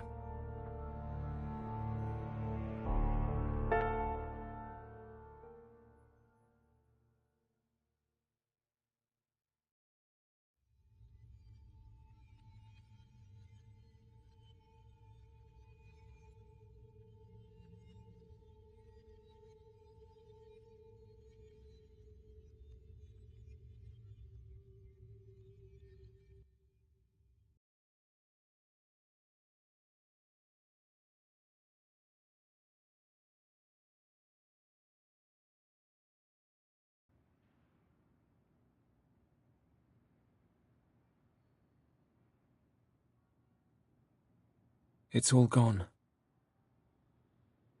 He's gone.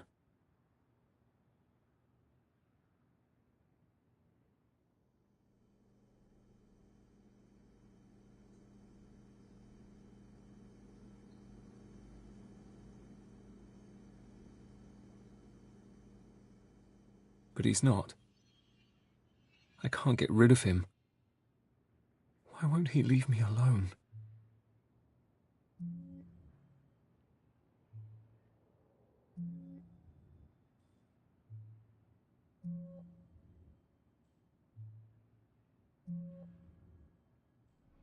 I'm different now. He changed me. I feel the space he's left inside me. But it's okay. It's his shape. That's going to be part of me that I carry forever. Denying that would be killing him again.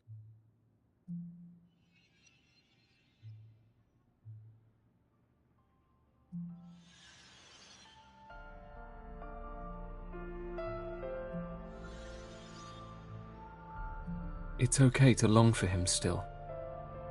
But I know it's okay to live again too.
He'd hug me now, laugh at me for crying, and probably burst into tears and start laughing at himself too. That was our whole life together. Brief, but so wonderful.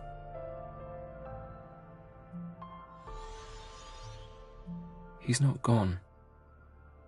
Not really. His favourite stories are still here. I'm going to read them all.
I don't know if this world is all there is, but the time with him meant something. It was special to me. That time will never happen again.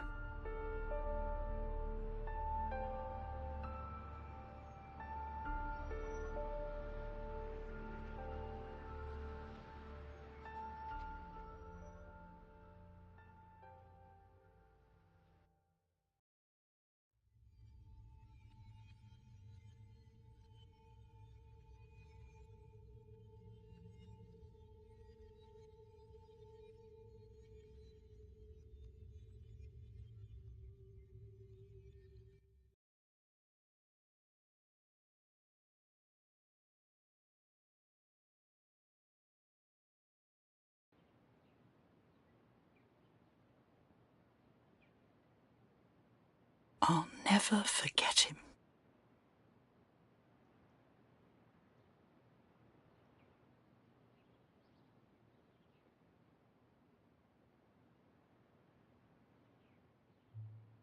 He reached out to me when I'd pushed him away.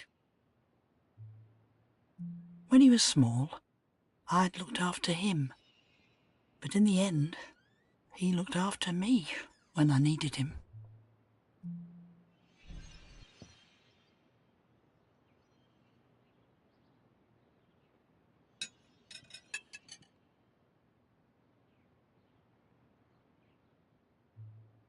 I saw things with him that I would never have dreamed of as a child. This is the mouse. He came to visit me often over the next few years.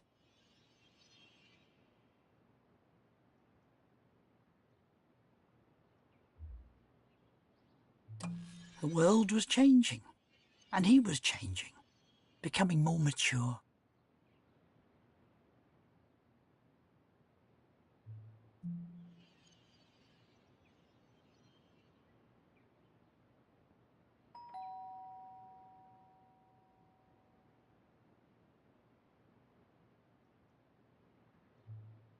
And then you came to see me.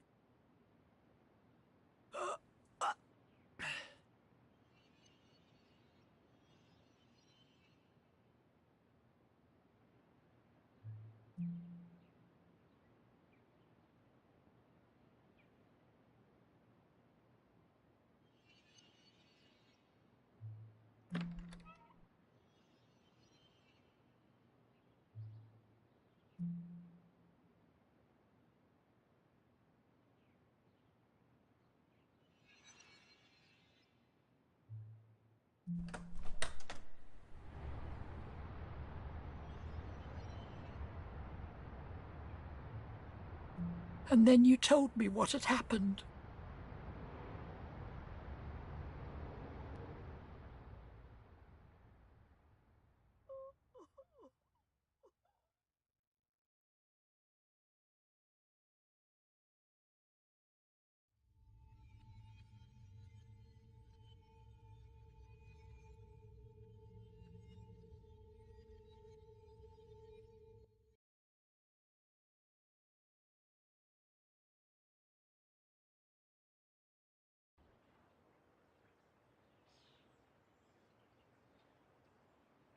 It's one of those strange things. I had just been thinking about Will.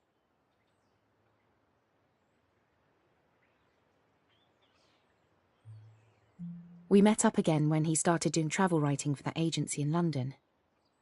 I was surprised at how good it felt to see him again. We'd hang out now and then.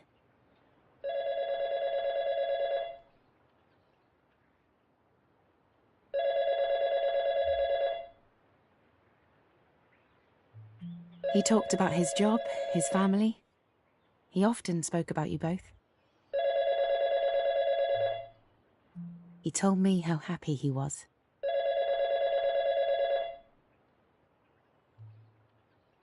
And then you called me. Hello?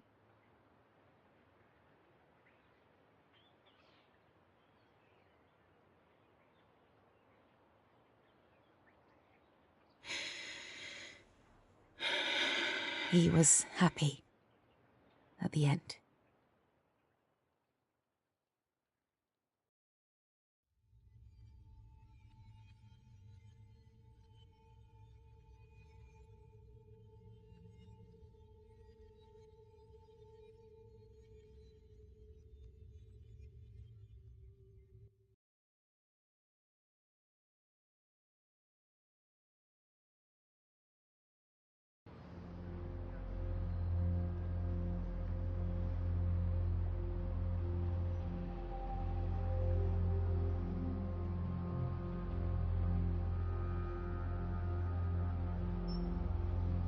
He loved you both so much.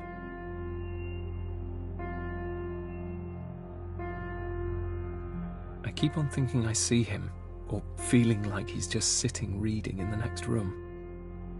It's silly, really. I was angry. Angry he was gone, that he'd been taken. But I was wrong. He wasn't taken. He had already been given to us. We had him in our lives. We could love him. And we always will.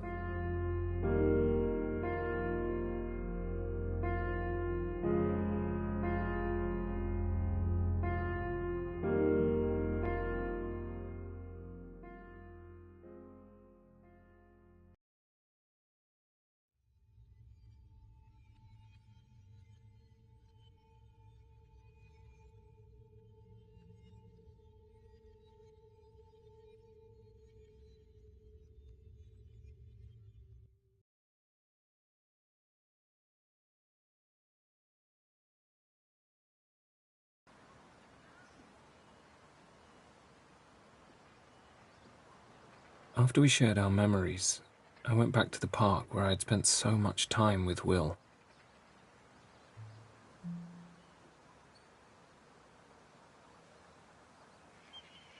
They had shared fragments of his life with me that I had never known. I felt at peace. It helped, talking with others. Will was gone, but I wasn't alone. They carry him with them too. I just needed to let myself see that. I still miss him, but day by day that gets easier. It gets easier to remember the good times and be grateful. I still miss him, but it's enough that, briefly, we walk together.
After we had talked, I went back to the park, to the place where Will and I had spent so much time together.